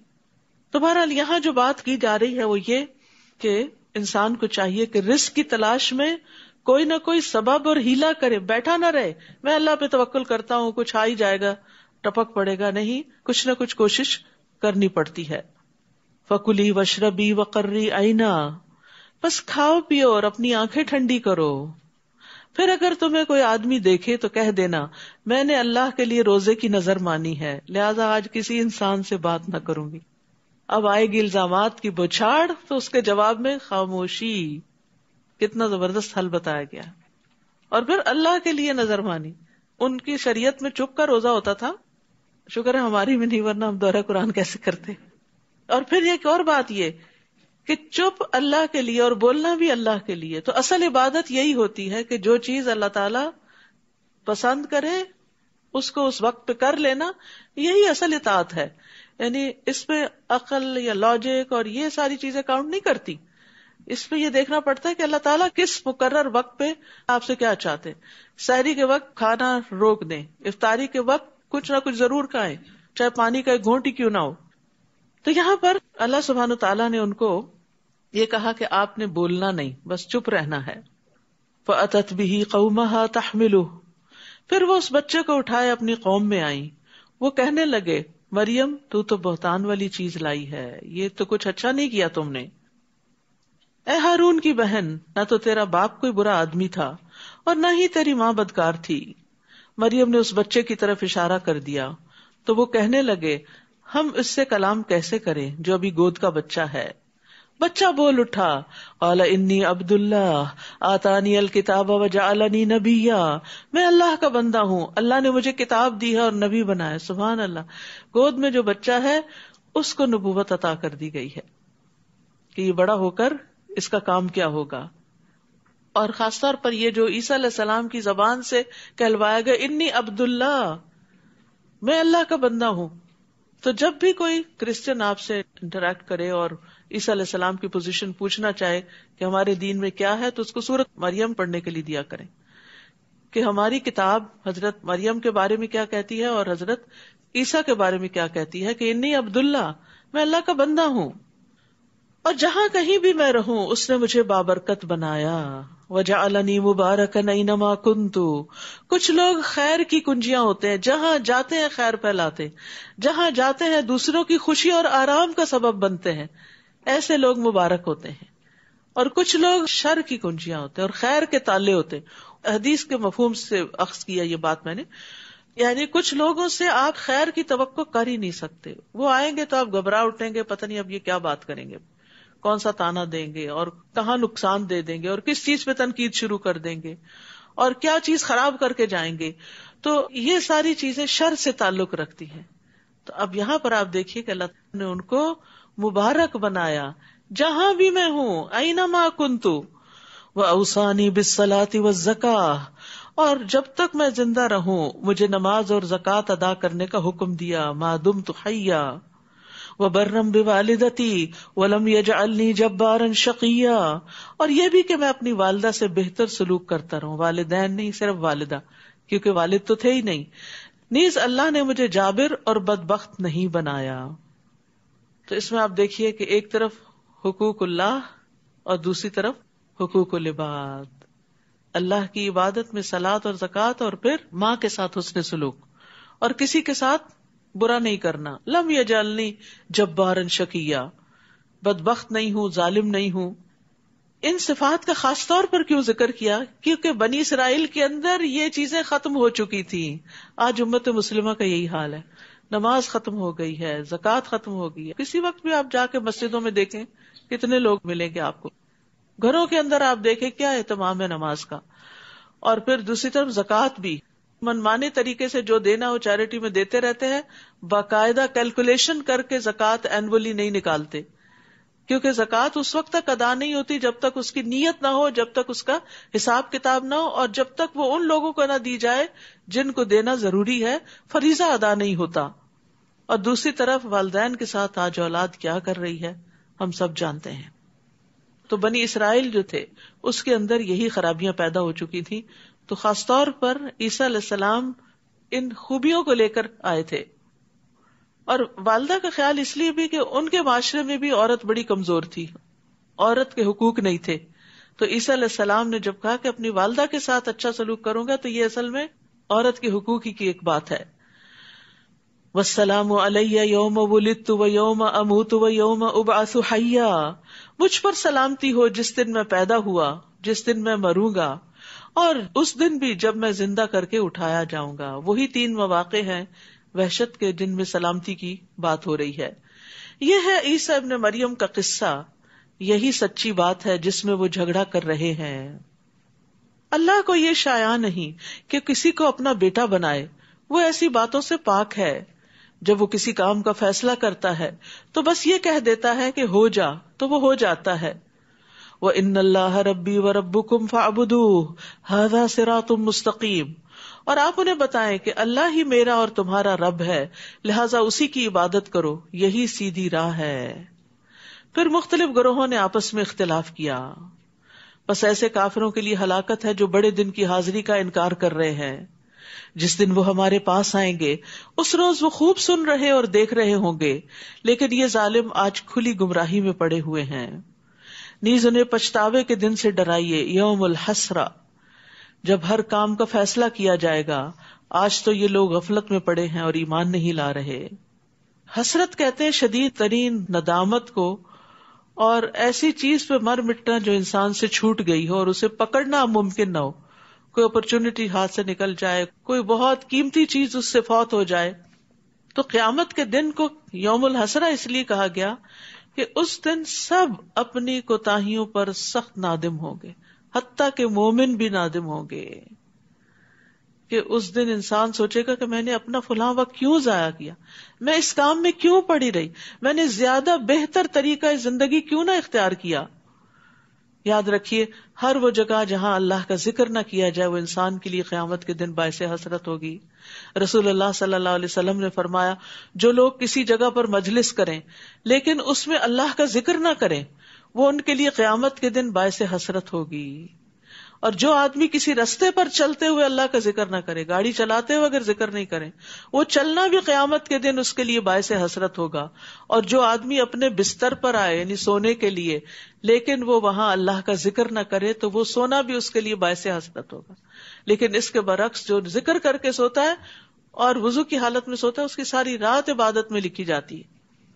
بلا شبہ ہم ہی زمین اور اس پر موجودہ سب چیزوں کے وارث ہوں گے، اور انہیں ہمارے ہی ہاں لوٹ کر آنا ہے. اور اس کتاب میں سیدنا ابراہیم کا قصہ بیان کیجئے. بلا شبہ وہ راست باز انسان اور ایک نبی تھے، بڑے سچے انسان تھے. صدیق اس کو کہتے ہیں جو سچ بولنے والا ہو اور سچ پہ قائم رہنے والا ہو. اور اس لیے بھی صدیق کہا جاتا ہے کہ وہ اللہ کی وحدانیت کی، رسولوں کی، قیامت کی، اللہ تعالیٰ کے احکامات کی تصدیق کرتا ہے. جب انہوں نے اپنے باپ سے کہا، ابا جان آپ ایسی چیزوں کی عبادت کیوں کرتے ہیں جو نہ سنتی ہیں نہ دیکھتی ہیں، نہ تمہارے کسی کام آ سکتی ہیں. ابا جان میرے پاس ایسا علم ہے جو آپ کے پاس نہیں آیا، لہٰذا میرے پیچھے چلیے، میں آپ کو سیدھی راہ بتاؤں گا. بعض اوقات ایسا ہوتا ہے کہ اولاد والدین سے زیادہ سمجھدار ہوتی ہے. ابا جان شیطان کی عبادت نہ کیجیے، وہ تو اللہ کا نافرمان ہے. کتنی زبردست لاجک دی انہوں نے. ابا جان مجھے خطرہ ہے کہ اللہ تعالیٰ سے آپ کو سزا ملے گی اور آپ شیطان کے ساتھی بن جائیں گے. یہاں پر آپ دیکھیں، یا ابتی یا ابتی یا ابتی، 3 کنزیکٹیو آیات یا ابتی سے شروع ہو رہی ہیں. پیار سے بات کر رہے ہیں. والدین کو بھی اگر کچھ سمجھانا ہو تو پیار اور محبت سے سمجھائیں، چاہے وہ کافر ہی کیوں نہ ہو، چاہے وہ کتنا بھی بڑے مجرم کیوں نہ ہو، لیکن ان کے ساتھ بات کرتے ہوئے ادب لازم ہے. باپ نے جواب دیا، ابراہیم کیا تو میرے معبودوں سے برگشتہ ہو گیا؟ اگر تو اس کام سے باز نہ آیا تو میں تجھے سنسار کر دوں گا، اور بہتر یہ ہے کہ تو ایک طویل مدت تک کے لیے میری آنکھوں سے دور چلا جا، نکل جاؤ یہاں سے. گھر سے کک آؤٹ کر دیا. ابراہیم نے جواب دیا، ابا جان آپ پر سلام ہو، میں اپنے رب سے آپ کے لیے بخشش کی دعا کروں گا. بلا شبہ میرا رب مجھ پر مہربان ہے. میں آپ لوگوں کو بھی چھوڑے جا رہا ہوں اور ان کو بھی جنہیں تم لوگ اللہ کے سوا پکارتے ہو. میں تو اپنے رب ہی کو پکاروں گا، مجھے امید ہے کہ میں اپنے رب کو پکار کر کبھی محروم نہ رہوں گا. وہی امید والی بات جو زکریا علیہ السلام کے اندر تھی، اللہ اکون بدعاء ربی شقیہ، رب سننے والا ہے، کوئی نا امیدی نہیں، مایوسی نہیں۔ پھر جب ابراہیم علیہ السلام ان لوگوں کو چھوڑ کر ہجرت کر گئے اور ان چیزوں کو بھی جنہیں وہ لوگ اللہ کے سوا پوچھتے تھے انہیں بھی چھوڑ دیا، تو ہم نے انہیں اسحاق عطا کیا اور اس کے بعد یعقوب بھی، ان سب کو ہم نے نبی بنایا۔ کس طرح اللہ سبحانہ وتعالیٰ نے کمپنسیٹ کیا، والدین اور رشتہ دار اور ماں باپ اور خاندان اور کنبہ اور قبیلہ اور دوست اور علاقہ، ان سب کا بہترین نعم البدل دیا کہ نیک اولاد دی۔ بعض اوقات انسان ماں باپ کے گھر دکھی ہوتا ہے، آگے اللہ تعالیٰ اس کو سسرال میں بڑے بھاگ لگا دیتا ہے۔ تو انسان کو کبھی مایوس نہیں ہونا چاہیے۔ کبھی شوہر کی طرف سے کوئی تکلیف پہنچتی ہے تو اولاد کی طرف سے آنکھوں کی ٹھنڈک نصیب ہو جاتی ہے۔ تو انسان کو اللہ تعالیٰ سے خیر ہی مانگتے رہنا چاہیے۔ ہم نے ان سب کو اپنی رحمت سے نوازا تھا اور ذکر خیر سے بلند کیا تھا۔ وَجَعَلْنَا لَهُمْ لِسَانَ صِدْقٍ عَلِيًّا، یعنی ان کو دنیا میں بھی اچھی ناموری عطا کی۔ نیز اس کتاب میں موسیٰ کا قصہ بھی بیان کیجیے، بلا شبہ وہ ایک برگزیدہ انسان اور رسول اور نبی تھے۔ ہم نے انہیں کوہ طور کی داہنی جانب سے پکارا اور راز کی گفتگو کرنے کے لیے اسے قرب عطا کیا، اپنے قریب کر لیا۔ وَإِذْ نَادَى رَبُّكَ مُوسَىٰ، جیسے ایک اور جگہ پر بھی آتا ہے وَنَادَيْنَاهُ۔ 5 آیتوں میں اللہ تعالیٰ نے ندا کے ساتھ اس کلام کو بیان کیا ہے، یعنی اللہ تعالیٰ نے جو کلام کیا آواز کے ساتھ تھا۔ نادینا، نادا، ناداہ، نادیناہ، یہ مختلف آیات میں آتا ہے۔ وقربناہ نجیا، اور ہم نے اس کو سرگوشیوں کے لیے قریب کر لیا۔ موسیٰ علیہ السلام کو اللہ تعالیٰ کا خاص قرب نصیب ہوا۔ مجاہد اس آیت کے بارے میں کہتے ہیں 7ویں آسمان اور عرش کے درمیان 70,000 پردے ہیں، اور اللہ تعالیٰ موسیٰ علیہ السلام کو اپنے قریب کرتے رہے یہاں تک کہ دونوں کے درمیان صرف ایک پردہ رہ گیا۔ جب اس جگہ دیکھا اور لوح محفوظ پر چلنے والے کلموں کی آواز سنی تو موسیٰ علیہ السلام نے اپنی فرمائش کر دی، ربی ارینی انظر الیک، میرے رب مجھے دکھا کہ میں تجھے دیکھوں۔ تو قال لن ترانی، تو مجھے دیکھ نہیں سکتے۔ یہ تو موسیٰ علیہ السلام کا قرب تھا، لیکن ایک عام انسان کو بھی اللہ کا قرب نصیب ہوتا ہے، وہ کہاں؟ نماز میں، سجدے میں۔ اس لیے سجدہ کرتے ہوئے پیار سے سجدہ کیا کریں کہ آپ رب کے قریب ترین ہیں، اور دل سے دعا مانگا کریں۔ ایک طریقہ جو میں کرتی ہوں وہ یہ کہ جیسے قرآنی اور مسنون دعاؤں کی کتاب میں شروع میں چھوٹی چھوٹی دعائیں لکھی ہوئی نا، اللہم فقہنی فی الدین، چند سیکنڈ لگتے ہیں اس کو پڑھنے میں۔ رب انی لما انزلت الی من خیر فقیر، یا اسی طرح رب اغفر لی وارحمنی، یا کوئی بھی۔ آج کل ماشاءاللہ عام دنوں سے زیادہ سجدے کر رہے ہیں آپ، تو امام کے پیچھے بھی سجدے میں 3 دفعہ سبحان ربی الاعلیٰ پڑھ کے فٹافٹ اپنی دعا کر دی، کیونکہ وہاں پر دعا قبول ہوتی، اور ریپیٹ بھی کر سکتے ہیں۔ 1-2 صفحے یاد تو ہوں گے آپ کو، تو وہ ذرا ایک نظر دیکھ کے تاکہ آپ کو سیکوینس یاد رہے تو آپ ان کو ریپیٹ کرتے رہیں۔ اس طرح انشاءاللہ دعائیں رمضان کی راتوں میں، قیام کے دوران، سجدوں میں آپ مانگ سکیں گے۔ چلے لمبی تو نہیں، اور امام لمبی دعا کا وقت بھی نہیں دیتے، وہ بھی جلدی میں ہوتے ہیں، تو اس میں یہ ہے کہ چھوٹی سی دعا تو مانگی جا سکتی ہے، اور اللہ تعالیٰ اگر وہ قبول کر لے تو پتہ نہیں کتنی خیر اور بلائی کے خزانے آپ کے لیے کھل جائیں، اور اس رمضان کے بعد معلوم نہیں اور نیکیوں کی کیسی کیسی اپرچونٹیز آپ کو ملے۔ تو رب کو پکارنا چاہیے، اور رب کے قریب جا کے رب سے دعا کرنی چاہیے، یعنی سجدے میں۔ وَوَهَبْنَا لَهُ مِن رَحْمَتِنَا أَخَاهُ هَارُونَ نَبِيًّا، اور اپنی مہربانی سے ان کے بھائی ہارون کو نبی بنا کر اسے مدد کے طور پر دے دیا۔ دلچسپ بات یہ کہ موسیٰ علیہ السلام کی اولاد کا ذکر نہیں ملتا، لیکن ان کے بھائی کا ذکر ملتا ہے۔ تو یہ اللہ کا فیصلہ نا، کسی کو بھائی کی شکل میں سپورٹ ملتی ہے اور کسی کو اولاد کی شکل میں ملتی ہے، تو اس لیے انسان کو کمپیریزن نہیں کرنا چاہیے، فلاں کے تو بچے بڑے نیک ہیں، معلوم نہیں آپ کو اللہ تعالیٰ کس نیک انسان کے ساتھ ملا دے کہ وہ آپ کے دین میں آپ کو آگے لے جائے۔ تو اللہ کے فیصلوں پر راضی رہنا سیکھیں، خوش رہنا سیکھیں۔ وَاذْكُرْ فِي الْكِتَابِ اسماعیل، نیز اس کتاب میں اسماعیل کا قصہ بیان کیجیے۔ ابراہیم علیہ السلام کو اللہ تعالیٰ نے اسحاق اور یعقوب علیہ السلام دیے، لیکن اسماعیل علیہ السلام بھی دیے تھے جو حضرت ہاجر سے تھے۔ ایک بیٹے سے فوراً نبوت چل پڑی، لیکن دوسرے بیٹے سے فوراً نہیں چلی، مگر کئی 100 سال کے بعد محمد صلی اللہ علیہ وسلم کی شکل میں عظیم ترین بیٹا عطا کیا۔ نبی صلی اللہ علیہ وسلم فرماتے تھے نا، میں اپنے باپ ابراہیم کی دعا ہوں، انہوں نے آپ کے لیے دعا کی تھی. تو بعض اوقات ایسا ہوتا ہے کہ ہماری زندگی میں ہماری نسلوں کو بھاگ لگ جاتے ہیں, اور بعض اوقات یہ بھی ہوتا ہے کہ انسان دعائیں مانگتا رہتا ہے, اللہ دعائیں رائگاں نہیں کرتا, اور صدیوں بعد کوئی ایسا بچہ اس نسل میں پیدا ہو جاتا ہے جو کسی کی دعا کا نتیجہ ہوتا ہے, وہ بھی صدقہ جاریہ بن جائے گا. تو اس لیے اولاد اور اولادوں کی اولاد کے لیے, جنریشنز کے لیے دعائیں کرتے رہا کریں. اور اگر اپنے بچے اتنے فرما بردار نہیں تو غم نہ کھایا کریں, کوئی پتہ نہیں آئندہ اللہ تعالیٰ آپ کی دعاؤں کو کیا قبولیت کا مقام عطا کرے. نیز اس کتاب میں اسماعیل کا قصہ بیان کیجئے, وہ وعدے کے سچے. دیکھیے کتنی دفعہ قرآن میں وعدے کا ذکر آیا نا. ہم سب کو اس بات کا لحاظ رکھنا چاہیے, کسی سے کچھ کہیں تو پھر کر کے دکھائیں. اللہ سے وعدہ کرے, کوئی نظر مانے, منت مانے, یا بندوں کے ساتھ کوئی وعدہ کرے تو اس کو پھر حتی الامکان نبھائیں. تو اللہ تعالیٰ نے ان کے وعدے کی پابندی کی وجہ سے ان کی یہ صفت یہاں بیان کی. اور وہ رسول نبی تھے, اور یہ انبیاء کے اخلاق میں سے ہے. نبی صلی اللہ علیہ وسلم کی خوبی بھی کیا تھی؟ کان صادق الوعد. اور خوبی کیا تھی اسماعیل علیہ السلام کی؟ وہ اپنے گھر والوں کو نماز اور زکوٰۃ کا حکم دیتے تھے. عیسیٰ علیہ السلام نے کہا کہ میں نماز اور زکوٰۃ ادا کرتا ہوں اور والدہ کا فرما بردار ہوں. اور یہاں اسماعیل علیہ السلام نہ صرف یہ کہ خود پڑھتے ہیں بلکہ اپنے بچوں کو بھی اس راہ پہ لگاتے ہیں, اور اپنے رب کے نزدیک ایک پسندیدہ انسان تھے. تو یاد رکھیے رسول اللہ صلی اللہ علیہ وسلم نے فرمایا اپنے بچوں کو نماز پڑھنے کا حکم دو جب وہ 7 سال کے ہو جائیں, اور جب وہ 10 برس کے ہوں تو انہیں ترک نماز پر مارو اور ان کے بستر آپس میں جدا کر دو. یعنی 10 سال میں پھر نو ایکسکیوز. نیز اس کتاب میں ادریس کا بھی ذکر کیجئے, وہ ایک راست باز انسان اور نبی تھے. یہاں سچائی کا ذکر کیا گیا, اور یہ سچائی بات کی بھی ہوتی ہے اور وعدے کی بھی ہوتی ہے. وَرَفَعْنَاهُ مَكَانًا عَلِيًّا, اور ہم نے انہیں بلند مقام پر اٹھا لیا تھا. یہ وہ انبیاء ہیں جن پر اللہ نے انعام کیا تھا. وہ آدم کی اولاد سے اور ان لوگوں سے تھے جنہیں ہم نے نوح کے ساتھ کشتی میں سوار کیا تھا, اور ابراہیم اور اسرائیل کی اولاد سے نہیں, یعقوب علیہ السلام کی اولاد سے تھے, اور ان لوگوں سے تھے جنہیں ہم نے ہدایت عطا کی تھی اور برگزیدہ کیا تھا. جب انہیں اللہ تعالیٰ کی آیات سنائی جاتی تو وہ روتے ہوئے سجدے میں گر جاتے. یعنی آیات سن کر ان کے دل پر ایسی کیفیت طاری ہو جاتی تھی. لیکن یہ کیفیت اسی پہ ہو سکتی ہے جس کو قرآن سمجھ آتا ہو. پھر ان کے بعد ان کی نالائق اولاد ان کی جانشین بنی, جنہوں نے نماز کو ضائع کر دیا.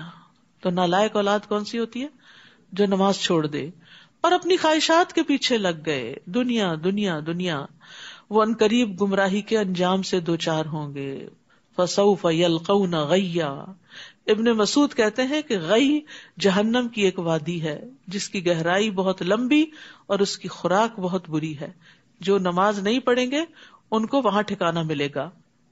تو انسان کو اپنی نماز کی وقتاً فوقتاً دیکھ بھال کرتے رہنا چاہیے, کیونکہ نماز کو ضائع کرنا دین کو ضائع کرنا ہے. اور اس میں نماز کو یا تو پڑھنا ہی نہ, یہ بھی ضائع کرنا ہے, یا پڑھنا تو لیٹ کر کے پڑھنا, یہ بھی ضائع کرنا ہے.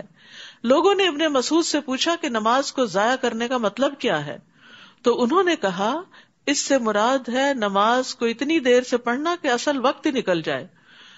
لوگوں نے کہا ہم یہ سمجھتے تھے کہ نماز کو چھوڑنا اسے ترک کرنا ہے. انہوں نے کہا اگر وہ نماز چھوڑ دیتے تو کافر ہو جاتے. یہ ابن مسعود کا کہنا ہے. صحابہ نمازوں کو ضائع ہوتے دیکھ کر رویا کرتے تھے. امام زہری کہتے ہیں کہ میں دمشق میں انس بن مالک کی خدمت میں گیا, آپ اس وقت رو رہے تھے. میں نے عرض کیا آپ کیوں رو رہے ہیں؟ انہوں نے فرمایا اب میں اس نماز کے علاوہ نبی صلی اللہ علیہ وسلم کے دور کی کوئی چیز نہیں پاتا, اور اب اس نماز کو بھی ضائع کر دیا گیا, یعنی اس کو تاخیر سے پڑھتے ہیں. وہ لیٹ پڑھنے پر رو رہے تھے, لیکن جو پڑھے ہی نہ ان کی موت کا منظر کیا ہے. وَالْتَفَّتِ السَّاقُ بِالسَّاقِ إِلَىٰ رَبِّكَ يَوْمَئِذٍ الْمَسَاقُ فَلَا صَدَّقَ وَلَا صَلَّىٰ وَلَٰكِنْ كَذَّبَ وَتَوَلَّىٰ. اور پنڈلی کے ساتھ پنڈلی لپٹ جائے گی, یعنی موت کا وقت جب آئے گا اس دن تیرے رب کی طرف روانگی ہے. نہ اس نے تصدیق کی نہ نماز ادا کی, لیکن جھٹلایا اور منہ پھیرا. اور یاد رکھیے وہ حدیث نبی صلی اللہ علیہ وسلم کا خواب جس میں ایک شخص کا سر پتھر سے کچلا جا رہا تھا جو قرآن کا حافظ تھا لیکن قرآن سے غافل ہو گیا اور فرض نماز پڑھے بغیر سو جاتا تھا, یعنی نمازوں کی کوئی پرواہ نہیں. الا من تاب وآمن وعمل صالحا فاولئک يدخلون الجنۃ ولا یظلمون شیئا. البتہ ان میں سے جس نے توبہ کر لی, ایمان لے آیا اور اچھے عمل کیے تو ایسے لوگ جنت میں داخل ہوں گے اور ان کی ذرہ برابر حق تلفی نہ ہوگی. ساری محنتوں کا پورا پورا بدلہ دیا جائے گا. وہ جنت ایسے ہمیشہ رہنے والے باغات ہیں جن کا اللہ نے اپنے بندوں سے وعدہ کر رکھا ہے اور انہیں کسی نے دیکھا نہیں. بلا شبہ اس کا وعدہ پیش آ کر رہے گا. اللہم انا نسألک الجنہ. اس جنت میں وہ امن اور سلامتی کی باتوں کے علاوہ کوئی بےہودہ بات نہ سنیں گے. یہ بڑی خوبصورتی ہے جنت کی کہ فضول لغو بیکار گفتگو وہاں نہیں ہوگی. وہاں انہیں صبح و شام ان کا رزق ملتا رہے گا. یہ ہے وہ جنت جس کا وارث ہم اپنے بندوں میں سے اس کو بنائیں گے من کان تقیا، جو متقی ہوگا، پرہیزگار ہوگا، گناہوں سے بچنے والا ہوگا. اور اے نبی صلی اللہ علیہ وسلم، ہم فرشتے آپ کے رب کے حکم کے بغیر نازل نہیں ہوا کرتے. جو کچھ ہمارے سامنے ہے اور جو ہمارے پیچھے ہے اور جو ان کے درمیان ہے سب اسی کا ہے، اور آپ کا رب بھولنے والا نہیں. وہ آسمانوں اور زمین اور جو کچھ ان کے درمیان ہے سب چیزوں کا مالک ہے، لہٰذا اسی کی بندگی کیجیے اور اسی کی بندگی پر ڈٹ جائیے. کیا آپ کوئی اور بھی اس کا ہم نام جانتے ہیں؟ ہل تعلم لہ سمیہ. یاد رکھیے اللہ نام صرف اللہ ہی کا ہے، کسی اور کا نہیں ہے. تو یہاں دو باتوں کا حکم ہے، فَاعْبُدْهُ وَاسْتَبِرْ لِعِبَادَتِهِ. تو عبادت صبر اور مجاہدے کی محتاج ہے، یعنی عبادت کے لیے صبر بھی چاہیے ہوتا ہے اور محنت بھی چاہیے ہوتی، اور انسان کو اپنے نفس کو پھر اس پر لانا پڑتا ہے، محنت کرنی پڑتی ہے. وَيَقُولُ الْإِنسَانُ أَإِذَا مَا مِتُّ لَسَوْفَ أُخْرَجُ حَيًّا. انسان یہ کہتا ہے کہ جب میں مر جاؤں گا تو کیا پھر سے زندہ کر کے قبر سے نکال لایا جاؤں گا؟ کیا انسان کو یہ یاد نہیں رہا کہ اس سے پہلے ہم نے اسے پیدا کیا جبکہ وہ کچھ بھی نہ تھا؟ آپ کے رب کی قسم، ہم انہیں اور ان کے ساتھ شیطانوں کو ضرور جمع کر کے لائیں گے، پھر ان سب کو گھٹنوں کے بل جہنم کے ارد گرد حاضر کر دیں گے. پھر ہر گروہ میں سے ایسے لوگوں کو کھینچ نکالیں گے جو اللہ تعالیٰ کے مقابلے پر سخت سرکش بنے ہوئے تھے، یعنی شر میں جو لوگوں کے لیڈر اور سردار ہوں گے. پھر ہم ان لوگوں کو بھی خوب جانتے ہیں جو جہنم میں پہلے داخل ہونے کے زیادہ مستحق ہیں. وَإِن مِّنكُمْ إِلَّا وَارِدُهَا كَانَ عَلَىٰ رَبِّكَ حَتْمًا مَّقْضِيًّا. تم میں سے کوئی بھی ایسا نہیں جس کا جہنم پر سے گزر نہ ہو، کیونکہ جنت کا راستہ جاتا ہی جہنم کے اوپر سے ہے، اس پل سے گزرتا ہے. یہ ایک قطعی طے شدہ بات ہے جسے پورا کرنا آپ کے رب کے ذمہ ہے. عبداللہ بن مسعود اس آیت کی تفسیر میں فرماتے ہیں کہ رسول اللہ صلی اللہ علیہ وسلم نے فرمایا تمام انسان جہنم کے اوپر سے گزریں گے، پھر بعد میں اپنے اعمال کے مطابق وہاں سے نکلیں گے. یعنی وہاں کچھ لوگ دوڑتے ہوئے گزریں گے، کچھ چلتے ہوئے، کچھ گھسٹتے ہوئے، کچھ گھٹنوں کے بل رینگتے ہوئے، اور کوئی نیچے گر جائے گا اور پھر وہاں سے نکالا جائے گا. عبداللہ بن رواحہ اپنا سر اپنی بیوی کی گود میں رکھے ہوئے رونے لگے تو ان کی بیوی بھی رونے لگی. پوچھا تم کیوں رو رہی ہو؟ اس نے کہا میں نے آپ کو دیکھا آپ رو رہے ہیں تو میں بھی رونے لگی. انہوں نے کہا مجھے اللہ تعالیٰ کا یہ قول یاد آ گیا، وَإِن مِّنكُمْ إِلَّا وَارِدُهَا. مجھے نہیں پتا میں وہاں سے نجات پاؤں گا کہ نہیں، کیسے گزروں گا اس پل سے. ہم میں سے کتنے لوگوں کا غم ہے یہ کہ میں پل صراط سے کیسے گزروں گی. وہ کون سے اعمال ہیں جن کو کرنے سے پل صراط آسان ہو جائے گا. ابو میسرہ جب اپنے بستر پر سونے لگتے تو کہتے کاش میری ماں نے مجھے جنم نہ دیا ہوتا. پھر وہ رونے لگتے تو پوچھا جاتا کہ آپ کیوں روتے ہیں؟ وہ کہتے ہمیں تو یہ بتایا گیا کہ ہم جہنم پر وارد ہوں گے، لیکن ہمیں یہ نہیں بتایا گیا کہ ہم وہاں سے نکل بھی آئیں گے کہ نہیں نکلیں گے، یعنی اس پل کو پار کریں گے بھی کہ نہیں کریں گے. نبی صلی اللہ علیہ وسلم نے فرمایا قیامت کے دن پل صراط لایا جائے گا اور جہنم کی پشت پر لا کر رکھا جائے گا. ہم نے کہا یا رسول اللہ پل صراط کیا ہے؟ آپ نے فرمایا پھسلنے اور گرنے کی جگہ، اس پر کانٹے اور آنکڑے ہیں جو چوڑے ہیں اور ایسے ٹیڑھے کانٹے ہیں جو نجد میں ہوتے ہیں جنہیں سعدان کہا جاتا ہے. نبی صلی اللہ علیہ وسلم نے فرمایا پل صراط نصب کیا جائے گا جو اس طرح کی دھار کی طرح ہوگا، جیسے تلوار کی دھار ہوتی ہے نا. تو فرشتے پوچھیں گے اللہ تعالیٰ یہ تو کس کو عبور کروائے گا؟ اللہ تعالیٰ فرمائیں گے میں اپنی مخلوق میں سے جس کو چاہوں گا پار کراؤں گا. وہ کہیں گے تو پاک ہے، ہم تیری عبادت ویسی نہ کر سکے جیسی کرنے کا حق تھا. ابو سعید خدری کہتے ہیں مجھ تک یہ حدیث پہنچی کہ پل صراط بال سے باریک اور تلوار سے تیز ہوگا اور اس کے دونوں طرف لوہے کی کنڈیاں ہیں، اور پل صراط سے گزرنے کی رفتار اعمال کے مطابق ہوگی. وہاں اعمال کام آئیں گے، کوئی کسی کے کام نہ آئے گا. حضرت عائشہ نے جب پوچھا تھا نا نبی صلی اللہ علیہ وسلم سے کہ کیا ہمیں آپ وہاں یاد رکھیں گے، تو آپ نے فرمایا 3 جگہوں پہ کوئی کسی کو یاد نہیں رکھے گا، اور ان میں سے ایک مقام پل صراط سے گزرنا ہے. اور پھر یہاں اللہ تعالیٰ کیا فرماتے ہیں کہ متقی لوگوں کو اس سے بچا لیا جائے گا. وہاں کچھ لوگ دوڑتے ہوئے گزریں گے، کچھ چلتے ہوئے، کچھ گھسٹتے ہوئے، کچھ گھٹنوں کے بل رینگتے ہوئے. جو جتنا اللہ سے ڈرتا ہے اور نیک کام کرتا ہے اور اپنے نفس کو کنٹرول میں رکھتا ہے، وہ اتنی تیزی کے ساتھ وہاں سے گزر جائے گا.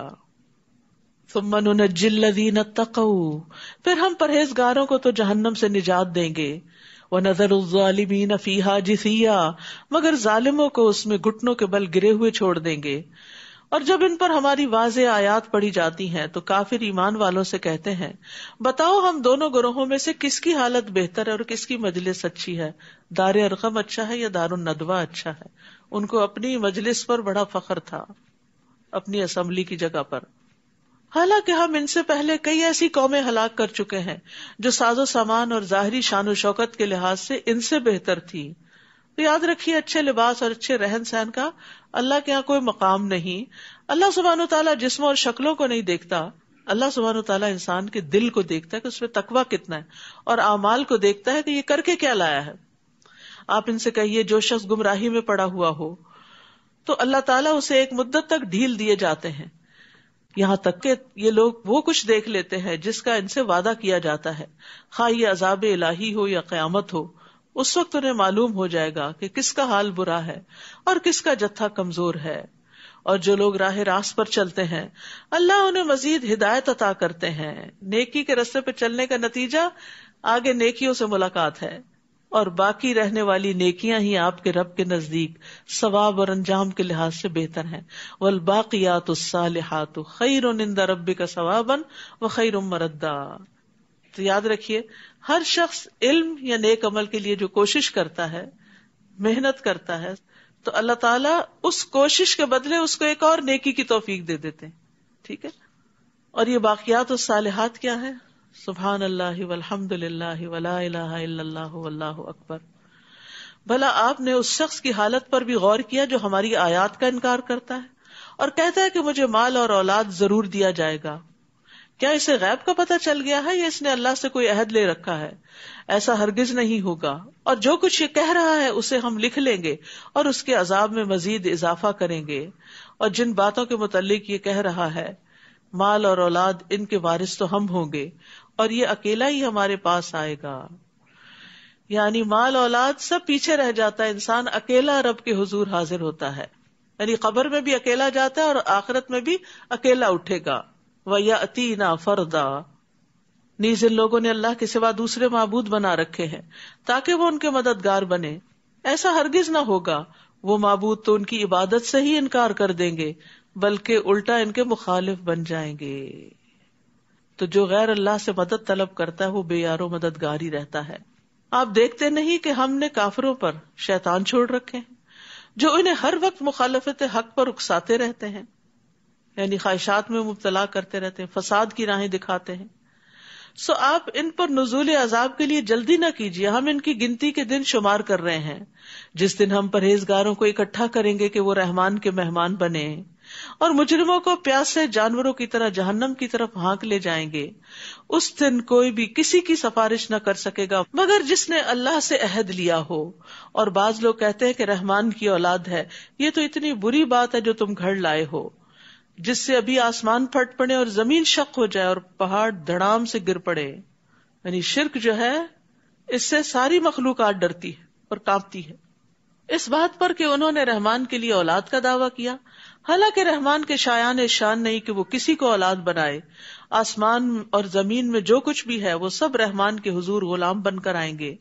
رحمان نے ان سب چیزوں کا ریکارڈ رکھا ہے اور ان کی پوری گنتی کر رکھی ہے. یہ سب قیامت کے دن اس کے حضور تنے تنہا حاضر ہوں گے. ان الذین آمنوا وعملوا الصالحات سیجعل لهم الرحمن ودا، یقیناً جو لوگ ایمان لائے اور اچھے کام کر رہے ہیں ان قریب اللہ تعالیٰ ان کے لیے لوگوں کے دلوں میں محبت پیدا کر دیں گے. تو مومنوں کی آپس کی محبت اللہ کا انعام ہے، یعنی اللہ بھی ان سے محبت کرتا ہے اور مومن بندے بھی ان سے محبت کرتے ہیں. یعنی نیک لوگ جو ہوتے ہیں وہ آپس میں ایک دوسرے سے محبت کرتے ہیں، فرشتے بھی ان سے محبت کرتے ہیں. حرم بن حیان کہتے ہیں جو بندہ اپنے دل کے ساتھ اللہ کی طرف متوجہ ہو جائے تو اللہ مومنوں کے دلوں کو اس کی طرف متوجہ کر دیتا ہے، یہاں تک کہ اللہ اسے مومنین کی محبت عطا کر دیتا ہے. اور وہ مشہور حدیث آپ کو پتہ ہی ہوگی کہ جب اللہ تعالیٰ کسی بندے سے محبت کرتے ہیں تو جبریل علیہ السلام کو بلاتے ہیں اور کہتے ہیں بے شک میں اپنے اس بندے سے محبت کرتا ہوں، تم بھی اس سے محبت کرو. تو جبریل حاملین عرش میں اس کا چرچا کرتے ہیں، تو آسمان والے حاملین عرش کی ملی جلی آوازوں کا شور سنتے ہیں تو ساتویں آسمان والے اس سے محبت کرتے ہیں، پھر ہر ایک آسمان والے اس سے محبت کرتے ہیں، یہاں تک کہ وہ محبت آسمان دنیا تک آ جاتی ہے. پھر اس کا ذکر زمین پر اتر آتا ہے، پھر زمین والے بھی اس سے محبت کرتے ہیں. تو یہ اللہ کی محبت کی نشانی ہوتی ہے کہ کسی بندے کو لوگوں کی محبت نصیب ہو اور پھر اللہ تعالیٰ اس سے راضی ہو جائے. پس اے نبی، ہم نے اس قرآن کو آپ کی زبان میں آسان بنا دیا تاکہ آپ اس سے پرہیزگاروں کو خوشخبری دیں اور جھگڑالو قوم کو، بحث کرنے والوں کو ڈرائیں. ہم ان سے پہلے کئی قومیں ہلاک کر چکے ہیں، کیا آپ ان میں سے کسی کا نشان پاتے ہیں یا ان میں سے کسی کی بھنک بھی آپ کو سنائی دیتی ہے؟ سب بجھ کے رہ گئے ہیں. سورۃ طٰہٰ ما انزلنا علیک القرآن لتشقی. ہم نے یہ قرآن آپ پر اس لیے نازل نہیں کیا کہ آپ مشقت میں پڑ جائیں. الا تذکرۃ لمن یخشی، یہ تو ہر اس شخص کے لیے نصیحت ہے جو اللہ سے ڈرتا ہے، جس سے اس کا دل نرم ہو جاتا ہے. نصیحت وہ ہوتی ہے جسے سن کر دل نرم ہو جائے اور انسان اللہ کے حکم پر عمل کرنے لگے، اور ڈرنے والے ہی نصیحت قبول کرتے ہیں. یہ اس رب کی طرف سے نازل ہوا ہے جس نے زمین اور بلند آسمانوں کو پیدا کیا. رحمان اپنے عرش پر قرار پکڑا ہے. جو کچھ آسمانوں میں ہے اور جو کچھ زمین میں ہے اور جو کچھ ان دونوں کے درمیان ہے اور جو کچھ زمین کی انتہائی گہرائی میں ہے، ان سب چیزوں کا وہی مالک ہے. اگر آپ بلند آواز سے بات کریں تو وہ تو چپکے سے کہی ہوئی بات بلکہ اس سے بھی خفی تر بات کو جانتا ہے. اللہ کے سوا کوئی الہ نہیں، اس کے سارے ہی نام اچھے ہیں. لہ الاسماء الحسنی. اور کیا آپ کو موسیٰ کی خبر بھی پہنچی ہے جب اس نے آگ دیکھی تو اپنے گھر والوں سے کہا ٹھہرو. یہ واقعہ مصر سے واپسی پر پیش آیا تھا. کہا ٹھہرو، مجھے آگ نظر آئی ہے، شاید میں وہاں سے آپ کے لیے کوئی انگارہ لا سکوں یا مجھے وہاں سے راہ کا ہی پتہ چل جائے. جب وہ وہاں پہنچے تو اسے آواز آئی، اے موسیٰ، میں تمہارا رب ہوں. اس وقت تم طوا کے مقدس میدان میں ہو، لہٰذا جوتے اتار لو، اور میں نے تمہیں نبوت کے لیے چن لیا ہے، لہٰذا جو وحی کی جاتی ہے اسے غور سے سنو. بے شک میں ہی ہوں اللہ، میرے سوا کوئی الہ نہیں، لہٰذا میری ہی عبادت کرو اور میری یاد کے لیے نماز قائم کرو. یہ تھا پہلا پیغام جو موسیٰ علیہ السلام کو نبوت کے بعد دیا گیا، اللہ ہی کی عبادت. اور ہر پیغمبر نے پھر اپنی قوم کو یہی میسج دیا. اور نماز کی اہمیت بھی یہاں سے پتہ چلتی ہے کہ عبادت میں سب سے پہلی عبادت توحید کے بعد نماز کا قائم کرنا ہے.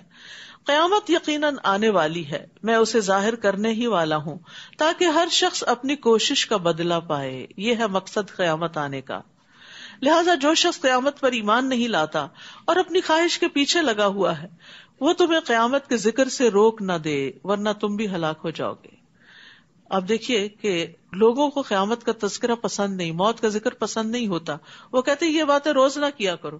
نہیں، یہ کرنے کی باتیں ہوتی ہیں، اپنی اولاد سے بھی، گھر والوں سے بھی، خود اپنے آپ کو بھی سنانے کی، کیونکہ یہ تو یقینی حقیقت ہے. اور اے موسیٰ، یہ تمہارے داہنے ہاتھ میں کیا ہے؟ وہ لاٹھی تھی، عصا تھا موسیٰ کا، جس کے بارے میں اللہ تعالیٰ نے پوچھا، اور پوچھا اس لیے تاکہ وہ متوجہ ہو، اس کی امپورٹنس جانے. موسیٰ نے جواب دیا، یہ میری لاٹھی ہے، میں اس پر ٹیک لگاتا ہوں اور اپنی بکریوں کے لیے پتے جھاڑتا ہوں.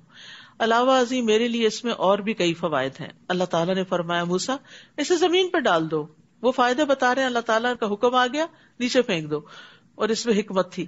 پھر جب موسیٰ نے اسے زمین پر پھینکا تو یکدم وہ سانپ بن کر دوڑنے لگا.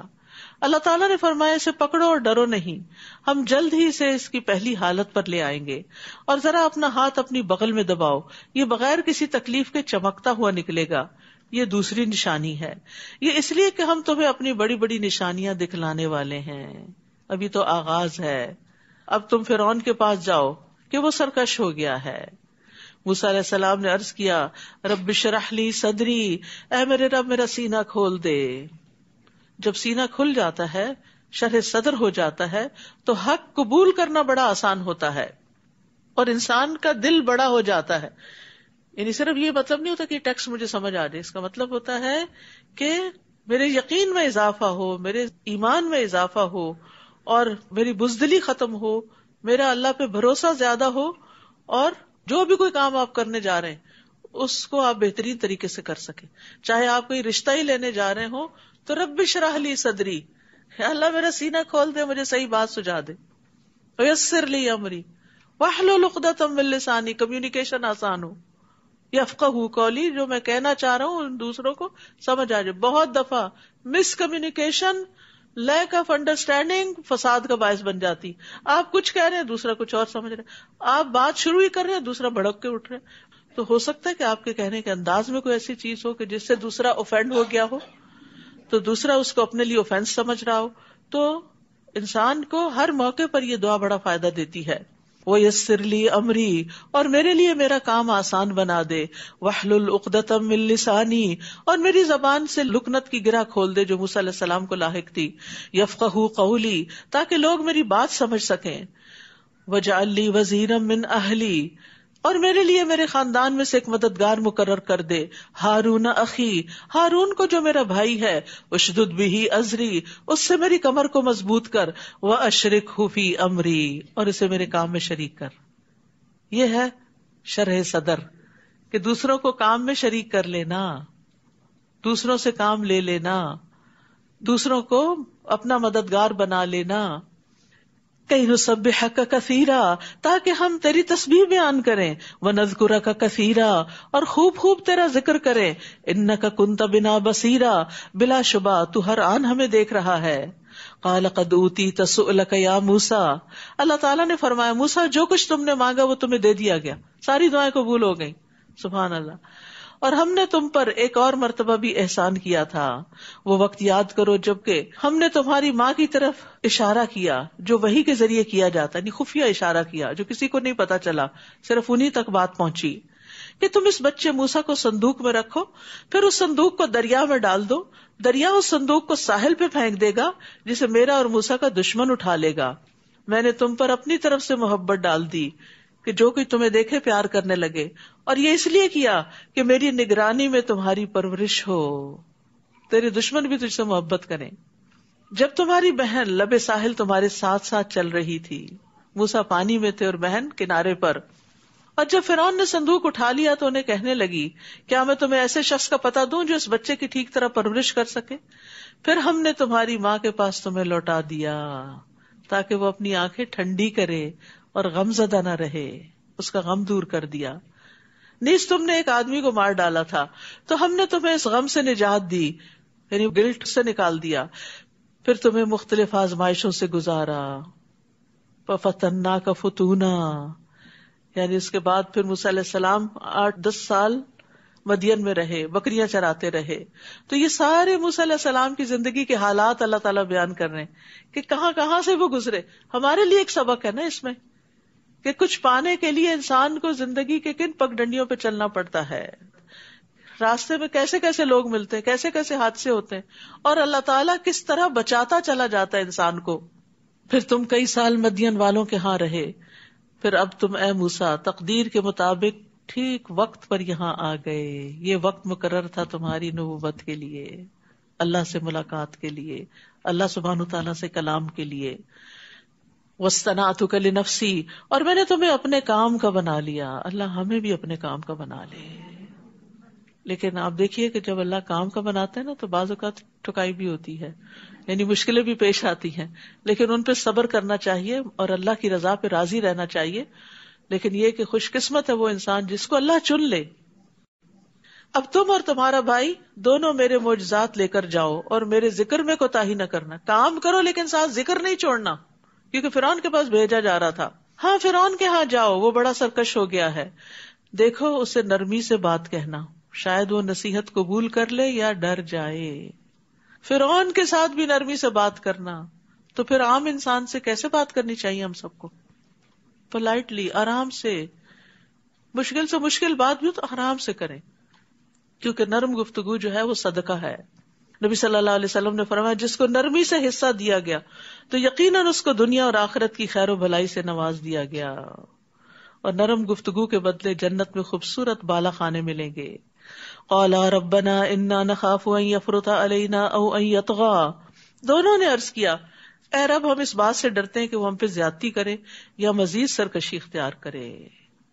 اللہ تعالیٰ نے فرمایا ڈرو مت، میں تمہارے ساتھ ہوں، سب کچھ سن رہا ہوں اور دیکھ رہا ہوں.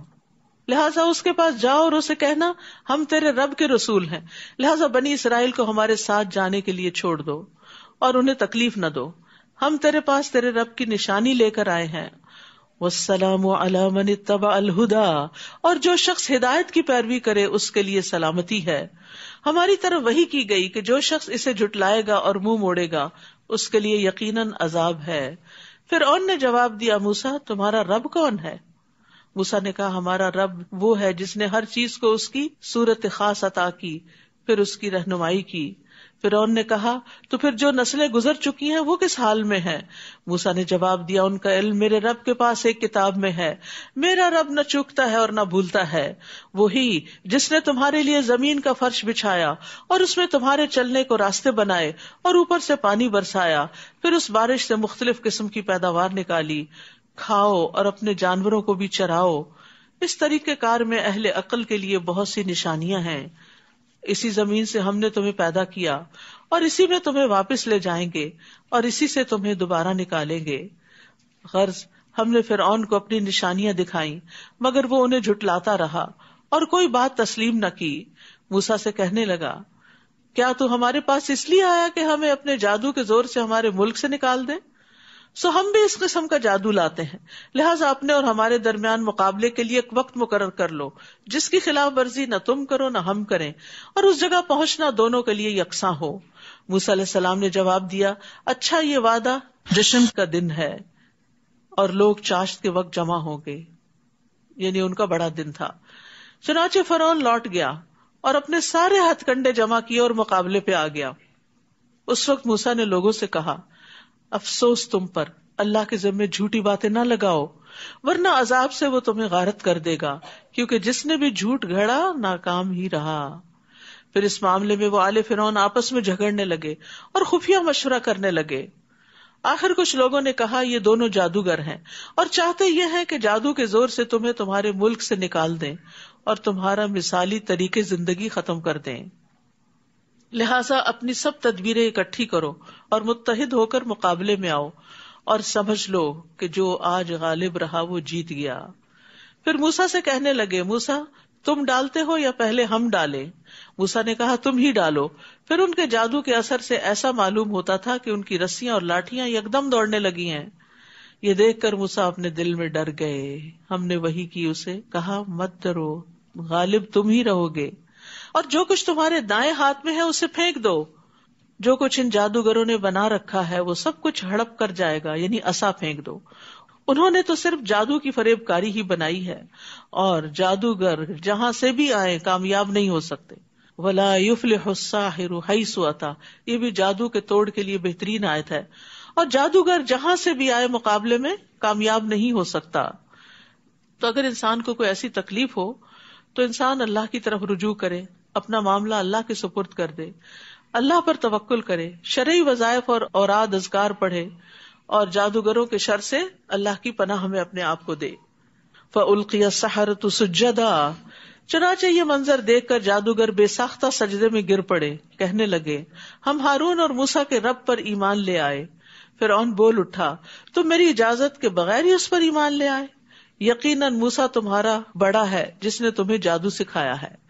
اب میں تمہارے ہاتھ اور پاؤں مخالف سمتوں سے کٹواؤں گا اور کھجور کے تنوں میں تمہیں سولی چڑھاؤں گا، اور تمہیں خوب معلوم ہو جائے گا کہ ہم دونوں میں سے کس کی سزا شدید تر اور دیر پا ہے، یعنی موسیٰ کی یا فرعون کی. جادوگر کہنے لگے جس ذات نے ہمیں پیدا کیا ہے اور جو کچھ ہمارے پاس واضح دلائل آ چکے ہیں ان پر ہم تجھے کبھی ترجیح نہیں دے سکتے، لہٰذا جو کچھ تو کرنا چاہتا ہے کر لے، تو بس اس دنیا کی زندگی کا ہی خاتمہ کر سکتا ہے. تو اہل ایمان جو ہیں وہ دوسروں کی دھمکیوں کی پرواہ نہیں کیا کرتے. ایمان والے اپنے رب پر بھروسہ کرتے ہیں جب وہ کوئی نیک کام کرنے کو نکلیں اور نفع نقصان کا مالک اللہ کو سمجھتے ہیں. کیونکہ بعض اوقات لوگ آپ کو ڈرانے لگتے ہیں کہ اگر یہ کام کیا تو تمہارا نقصان ہو جائے گا. یعنی مثلاً اگر آپ نے کسی قبر والے کی منت مانی ہوئی ہے کہ اس کی قبر پہ چڑھاوا چڑھائیں گے اور پھر نہیں چڑھایا تو لوگ کہتے دیکھنا تمہارے ساتھ کیا ہوتا ہے. ایسی دھمکیوں سے کبھی ڈرنا نہیں چاہیے اور نہ ایسی باتوں سے کبھی خوف کھانا چاہیے. انا آمنا بربنا لیغفر لنا خطایانا وما اکرہتنا علیہ من السحر واللہ خیر وابقی. بلا شبہ ہم اپنے رب پر ایمان لا چکے ہیں تاکہ وہ ہماری خطائیں معاف کر دے، اور وہ جادو بھی جس پر تو نے ہمیں مجبور کر دیا تھا، اور اللہ ہی بہتر اور سدا باقی رہنے والا ہے. یعنی اب ان کو فوراً احساس ہو جاتا ہے کہ جادو کرنا ایک گناہ کا کام تھا تو اس پر بھی توبہ کرنے لگتے ہیں. انہ من یأتی ربہ مجرما فإن لہ جہنم لا یموت فیہا ولا یحیا. بات یہ ہے کہ جو شخص مجرم بن کر اپنے رب کے پاس آئے گا اس کے لیے جہنم ہے.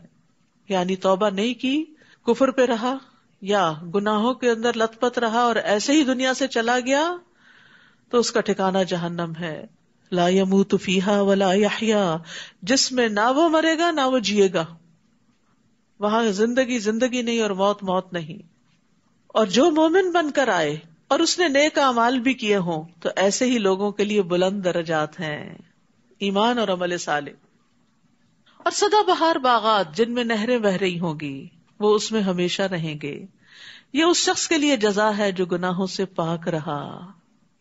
ذالک جزاء من تزکا، جو تزکیہ کے طریقے پر عمل پیرا رہا، جو اپنے گناہوں کو ساتھ ساتھ صاف کرتا رہا. کہتے ہیں کہ سارے بنی آدم خطا کار ہیں اور بہترین خطا کار کون ہے؟ جو توبہ کرنے والے ہیں.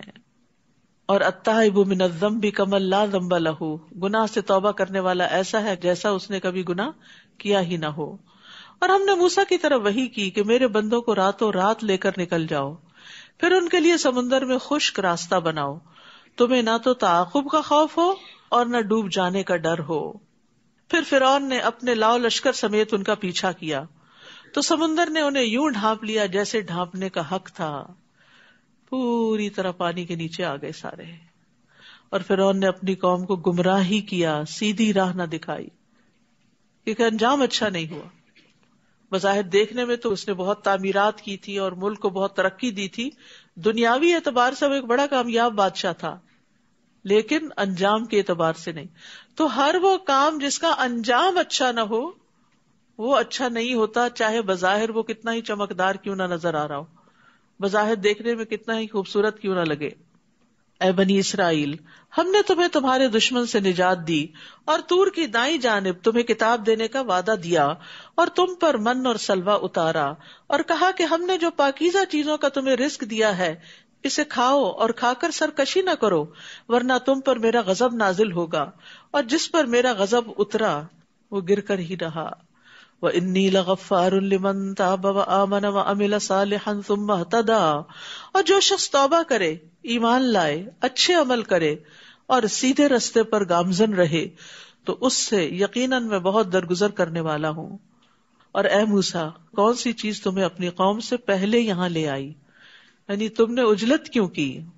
موسیٰ نے عرض کیا وہ لوگ بھی میرے پیچھے آ رہے ہیں اور میں نے تیرے حضور آنے میں اس لیے جلدی کی تاکہ تو مجھ سے خوش ہو جائے. تو تاجیل جو ہوتی ہے، عجلت جو ہوتی ہے، ویسے پسندیدہ نہیں، لیکن نیک کاموں کی طرف جلدی کرنا، اللہ کی رضامندی کی طرف آگے بڑھ جانا دوسروں سے، یہ قابل تعریف چیز ہے. اللہ تعالیٰ نے فرمایا ہم نے تیرے بعد تیری قوم کو آزمائش میں ڈال دیا اور انہیں سامری نے گمراہ کر دیا. چنانچہ موسیٰ رنج کے مارے غصے سے بھرے ہوئے اپنی قوم کی طرف واپس آئے اور ان سے کہا اے میری قوم، کیا تم سے تمہارے رب نے اچھا وعدہ نہیں کیا تھا؟ کیا یہ زمانہ تم پر لمبا ہو گیا تھا؟ یا تم یہ چاہتے تھے کہ تم پر تمہارے رب کا غضب نازل ہو، لہذا تم نے میرے وعدے کی خلاف ورزی کی؟ وہ کہنے لگے ہم نے کچھ اپنے اختیار سے آپ کے وعدے کی خلاف ورزی نہیں کی، بلکہ قبطی قوم کے زیورات ہم پر لاد دیے گئے تھے جنہیں ہم نے آگ میں ڈال دیا تھا.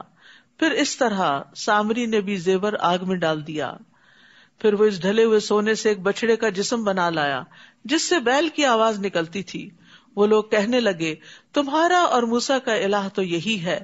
موسیٰ تو بھول گئے، یعنی جو طور پہ چلے گئے. کیا وہ یہ نہیں دیکھتے کہ نہ تو وہ ان کی بات کا جواب دیتا ہے اور نہ ہی ان کے نفع نقصان کا کچھ اختیار رکھتا ہے؟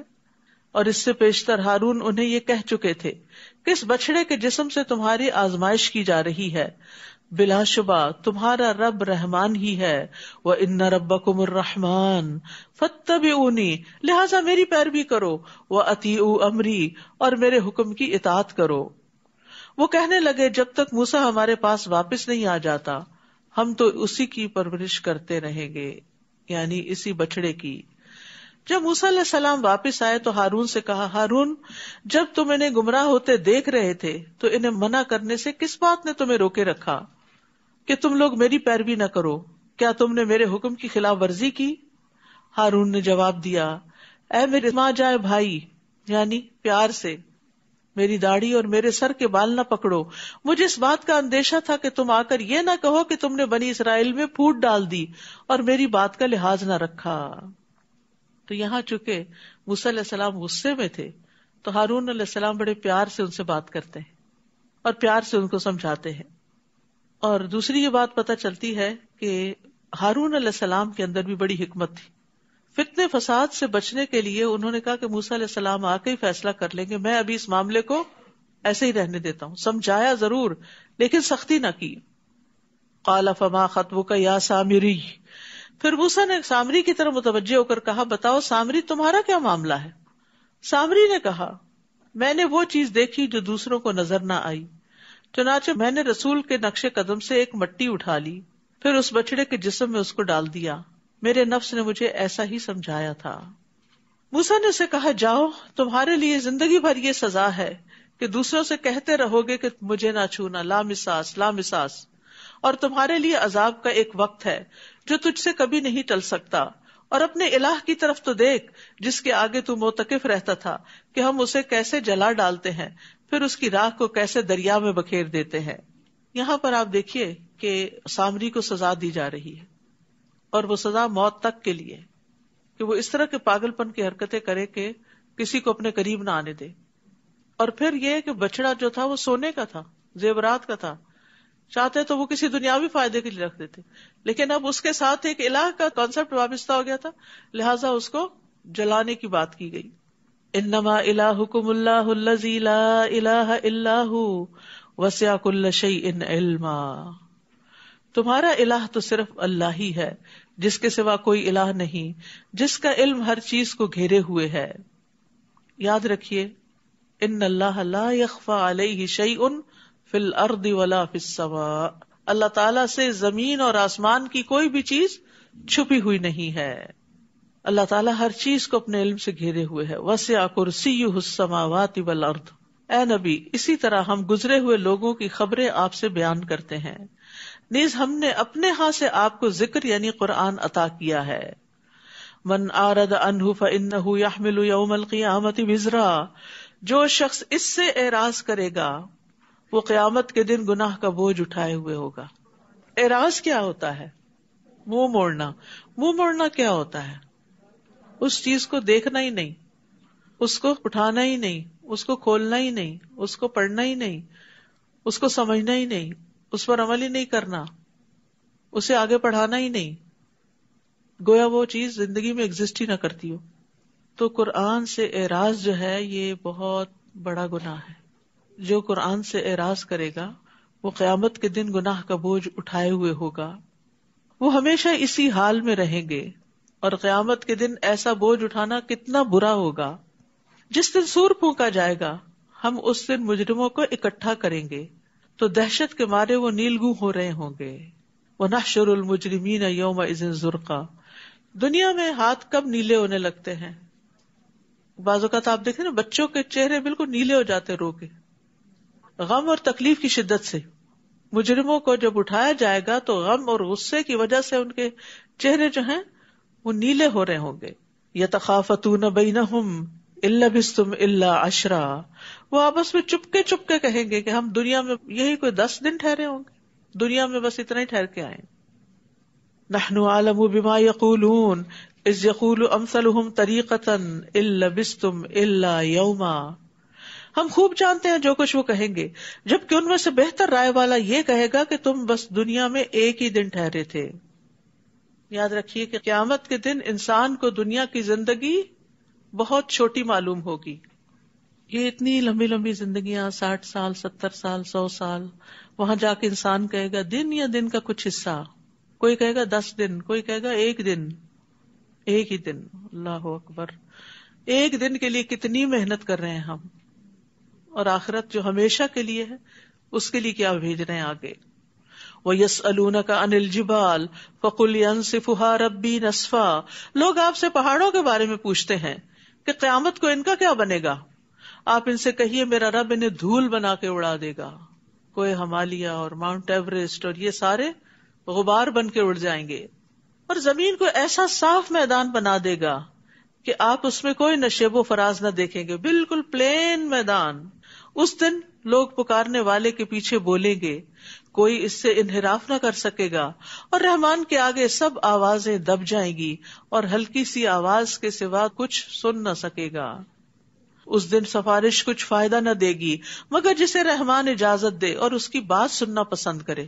ہر کوئی اٹھ کے سفارش نہیں کرنے لگے گا، اور اگر کوئی دنیا میں کہے کر لو جو کرنا ہے، قیامت کے دن میں تمہاری سفارش کر دوں گا، تو اس بات کو سراسر جھوٹ سمجھیے۔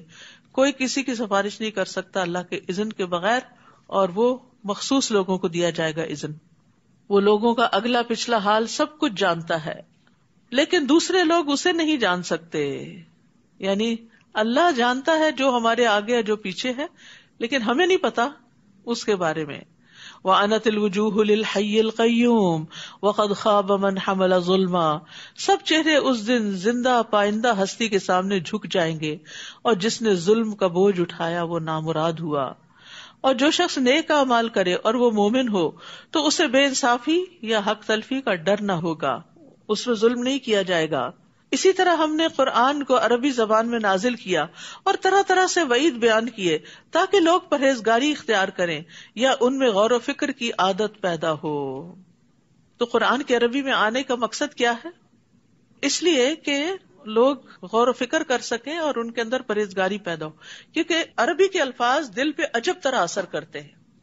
فتعال اللہ الملک الحق، بس اللہ ہی بادشاہ حقیقی بلند شان والا ہے، اور قرآن کی وحی پوری ہونے سے پہلے اسے پڑھنے میں جلدی نہ کیجیے، اور دعا کیجیے وقل رب زدنی علما، کہ اے میرے رب مجھے مزید علم عطا کر۔ ابن مسعود جب بھی یہ دعا پڑھتے تو دعا کرتے اللہم زدنی علما و ایمانا و یقینا، اے اللہ میرے علم، ایمان اور یقین میں اضافہ فرما۔ علم میں بھی اضافہ مانگنا چاہیے، ایمان میں بھی، یقین میں بھی، اور فہم میں بھی۔ امام ابن تیمیہ کہتے ہیں کہ بعض اوقات میں نے ایک ایک آیت پر 100 تفاسیر کا مطالعہ کیا، پھر میں اللہ سے فہم کی دعا کرتا اور کہتا یا معلم آدم و ابراہیم علمنی، اے آدم اور ابراہیم کو تعلیم دینے والے مجھے بھی تعلیم دے۔ انہوں نے کبھی بھی اپنے علم پر غرور نہیں کیا تھا۔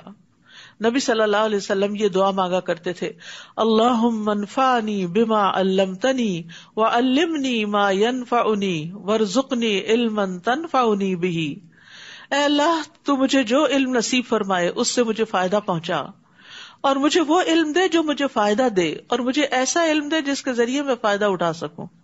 کتنی خوبصورت دعا ہے۔ اور اس سے پہلے ہم نے آدم سے ایک عہد لیا تھا مگر وہ بھول گیا، اور ہم نے اس کا ایسا عزم نہ پایا۔ اور جب ہم نے فرشتوں سے کہا تھا کہ آدم کو سجدہ کرو تو ابلیس کے سوا سب نے اسے سجدہ کیا مگر اس نے حکم نہ مانا، لہذا ہم نے آدم سے کہا کہ یہ تمہارا اور تمہاری بیوی کا دشمن ہے، یہ خیال رکھنا کہ وہ کہیں تمہیں جنت سے نہ نکلوا دے، پھر تم مصیبت میں نہ پڑ جاؤ۔ یہاں تو نہ تمہیں بھوک ستاتی ہے، نہ ننگے رہتے ہو، نہ پیاس لگتی ہے اور نہ دھوپ ہوتی ہے۔ پس شیطان نے آدم کے دل میں وسوسہ ڈالا اور کہا آدم میں تمہیں وہ درخت نہ بتاؤں جس سے ابدی زندگی اور لا زوال سلطنت حاصل ہوتی ہے۔ اصل میں انسان کی بہت بڑی ویکنس ہے کہ زندگی زیادہ مل جائے اور اس کے لیے کچھ بھی اسے کرنا پڑے تو کر گزرے، تو وہ اس لالچ میں آ گئے کہ اچھا زیادہ دیر جئیں گے، چلو کوئی نہیں پھل ہی کھانا کھا لیں گے۔ تو اس لیے کبھی بھی انسان لوگوں کی باتوں میں آ کے اپنا طرز زندگی نہ بدلے، اور خاص طور پر جس بات کی کوئی دلیل ہی نہ ہو۔ فَأَكَلَا مِنْهَا فَبَدَتْ لَهُمَا سَوْآتُهُمَا، آخر کار ان دونوں نے اس درخت کا پھل کھا لیا، جس سے ان کے سطر کے مقامات ایک دوسرے کے آگے کھل گئے. وہ جنت کے پتوں سے انہیں ڈھانکنے لگے. اللہ نے ان کو اتنی سمجھ دی تھی کہ ننگے نہیں رہنا. اور آدم نے اپنے رب کی نافرمانی کی تو وہ بھٹک گئے. پھر ان کے رب نے انہیں برگزیدہ کیا تو ان کی توبہ قبول کی اور ہدایت بخشی. اللہ تعالیٰ نے فرمایا تم دونوں یعنی انسان اور شیطان سب یہاں سے نکل جاؤ، تم ایک دوسرے کے دشمن ہوگے. پھر اگر تمہارے پاس میری طرف سے ہدایت آئے تو جو کوئی میری ہدایت کی پیروی کرے گا تو نہ وہ گمراہ ہوگا اور نہ تکلیف اٹھائے گا. ابن عباس کہتے ہیں کہ اللہ نے ضمانت دی کہ جو قرآن پڑھتا ہے اور اس پر عمل کرتا ہے وہ دنیا میں گمراہ نہیں ہوگا اور آخرت میں محروم نہیں ہوگا. پھر انہوں نے اسی آیت کی تلاوت کی.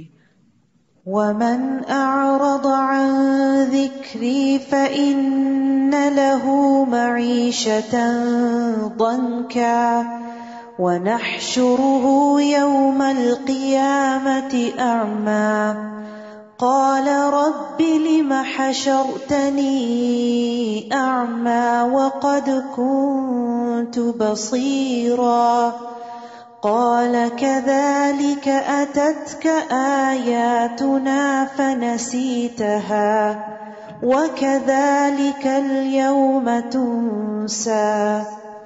اور جو میری یاد سے منہ موڑے گا تو اس کی زندگی تنگ ہو جائے گی اور قیامت کے دن ہم اسے اندھا کر کے اٹھائیں گے. استغفر اللہ. یہ اللہ کی یاد سے منہ موڑنے کا نتیجہ ہے. ساری نعمتیں ہوتے ہوئے بھی مرضی کی زندگی گزارنے کے باوجود زندگی گھٹن کا شکار رہے گی. نہ اطمینان قلب ہے اور نہ شرح صدر ہے. ظاہری خوشحالی ہے، مال و دولت ہے، ساری نعمتیں ہیں، مرضی کا لباس پہنتا ہے، مرضی کا کھانا کھاتا ہے، مرضی کے ملک میں اور شہر میں رہتا ہے، لیکن اللہ کے ذکر سے غافل ہے تو پریشانی اور حیرت اور شک میں ہی ہمیشہ متردد رہتا ہے. تو معیشتاً ضنکا کا تعلق اس دنیا کی زندگی سے بھی ہے اور قبر کی زندگی سے بھی ہے. نبی صلی اللہ علیہ وسلم نے فرمایا کیا تم جانتے ہو یہ آیت کس کے بارے میں نازل ہوئی؟ کیا تمہیں معلوم ہے کہ تنگ حالی کیا ہے؟ انہوں نے عرض کیا اللہ اور اس کا رسول ہی بہتر جانتے ہیں. آپ نے فرمایا کافر کا اس کی قبر میں عذاب سے دوچار ہونا ہے، اور اس ذات کی قسم جس کے ہاتھ میں میری جان ہے اس پر 99 سانپ مسلط کر دیے جاتے ہیں. کیا تم جانتے ہو وہ سانپ کیسا ہوتا ہے؟ وہ 70 سانپ اژدہے ہوتے ہیں اور ہر اژدہے کے 7 سر ہوتے ہیں. اسے قیامت تک ڈستے اور نوچتے رہیں گے. وہ کہے گا اے میرے رب تو نے مجھے اندھا کر کے کیوں اٹھایا حالانکہ میں دنیا میں آنکھوں والا تھا. اللہ تعالیٰ فرمائے گا جس طرح ہماری آیات تمہارے پاس آئیں تو تم نے انہیں بھلا دیا تھا، اسی طرح آج تو بھی بھلا دیا جائے گا. تو یہاں پر بھلانے سے مراد صرف یہ نہیں کہ کوئی صورت یاد کی اور وہ بھول گئی، اس سے مراد دین کو ہی چھوڑ دیا تھا. یعنی قرآن پڑھ کے سمجھ کے اللہ کی آیات کو جان کے، اور نبی صلی اللہ علیہ وسلم تشریف لائے، آپ نے لوگوں کو پڑھ کے سنایا، لوگوں کے سامنے ایمان کی راہیں روشن ہوئی اور پھر اس کے بعد بجھ گئی وہ روشنی. انہوں نے اس سے اعراض برتا. تو یاد رکھیے ہر صاحب قرآن کو چاہیے کہ قرآن پڑھنے کے بعد اسے ساری زندگی پڑھتا رہے، سمجھتا رہے، کیونکہ یہ ایک چراغ کی طرح ہے جو اس زندگی کے راستے میں صراط مستقیم پر چلنے کے لیے بڑا ضروری ہے. کیونکہ اندھیرے میں ایسا نہ ہو کہ ہم راستہ ہی بدل دیں. اور ایک دفعہ جاننا کسی چیز کو کافی نہیں ہوتا، ہم سب بھولنے والے ہیں. یہاں بھولنے ہی کی تو سزا دی جا رہی ہے. کذالک اتتک آیاتنا فنسیتھا، آیتیں آئی تھی تم نے بھلا دیا ان کو. تو بھولنے کا علاج کیا ہے؟ بار بار پڑھنا، پھر پڑھنا. اور جو شخص بھی حد سے بڑھ جائے اور اپنے رب کی آیات پر ایمان نہ لائے ہم اسے اسی طرح سزا دیں گے، اور آخرت کا عذاب تو شدید اور باقی رہنے والا ہے. کیا انہیں اس بات سے کوئی رہنمائی نہ ملی کہ ان سے پیشتر ہم کئی قوموں کو ہلاک کر چکے ہیں جن کے برباد شدہ ٹھکانوں میں یہ چلتے پھرتے ہیں؟ بلا شبہ اس میں اہل عقل کے لیے بہت سی نشانیاں ہیں. اور اگر تیرے رب کی بات پہلے سے طے شدہ نہ ہوتی اور مہلت مقرر نہ کی جا چکی ہوتی تو ان پر فوری عذاب آنا لازمی تھا. لہٰذا جو کچھ یہ کہتے ہیں اس پر صبر کیجیے اور اپنے رب کی حمد کے ساتھ تسبیح کیجیے. سورج کے طلوع اور غروب ہونے سے پہلے اور رات کے کچھ اوقات میں تسبیح کیجیے، اور دن کے کناروں پر بھی.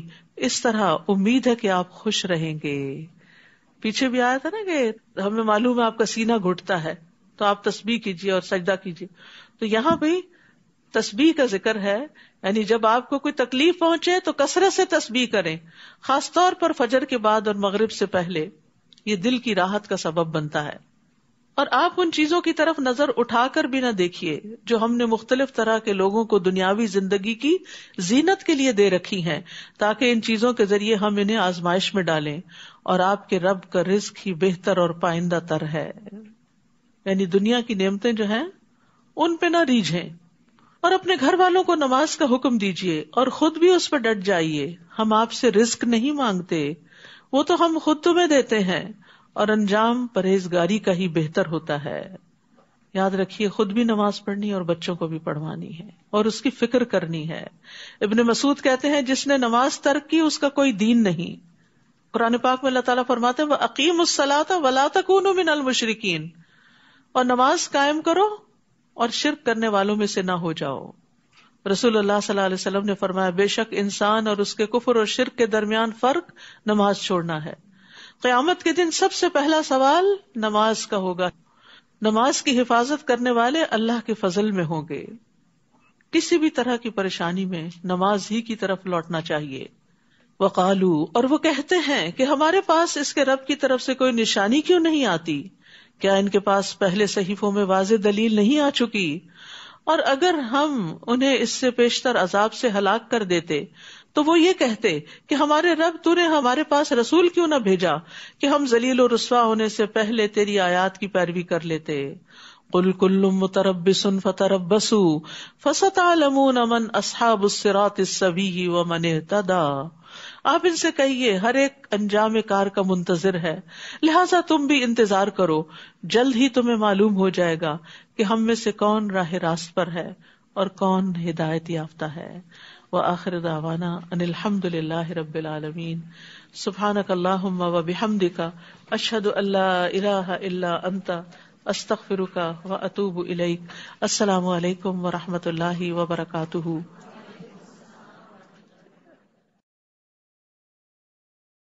السلام علیکم ورحمۃ اللہ وبرکاتہ. کیا حال ہے سب کا؟ الحمدللہ. کل کے پارے کے اہم نکات. مومن کے لیے اللہ کی تقدیر اس کی اپنی خواہش، اس کی اپنی مرضی سے زیادہ بہتر ہوتی ہے. علم حاصل کرنے کے لیے صبر شرط ہے. والدین میں اگر نیکی ہوگی تو انشاءاللہ وہ بچوں کو بھی فائدہ دے گی. اللہ سبحانہ و تعالیٰ کے فیصلوں پر راضی رہیں، خواہ وہ آپ کی دعاؤں اور آپ کی خواہشات کے برعکس ہی کیوں نہ ہو. باپ کی نیکی سے اولاد کے اندر بھی نیکی آتی. نیک والدین کی اولاد کی حفاظت کی جاتی ہے. نماز کو نہ پڑھنا یا دیر سے پڑھنا نماز کو ضائع کرنا ہے. اللہ کی رضا پہ راضی رہیں.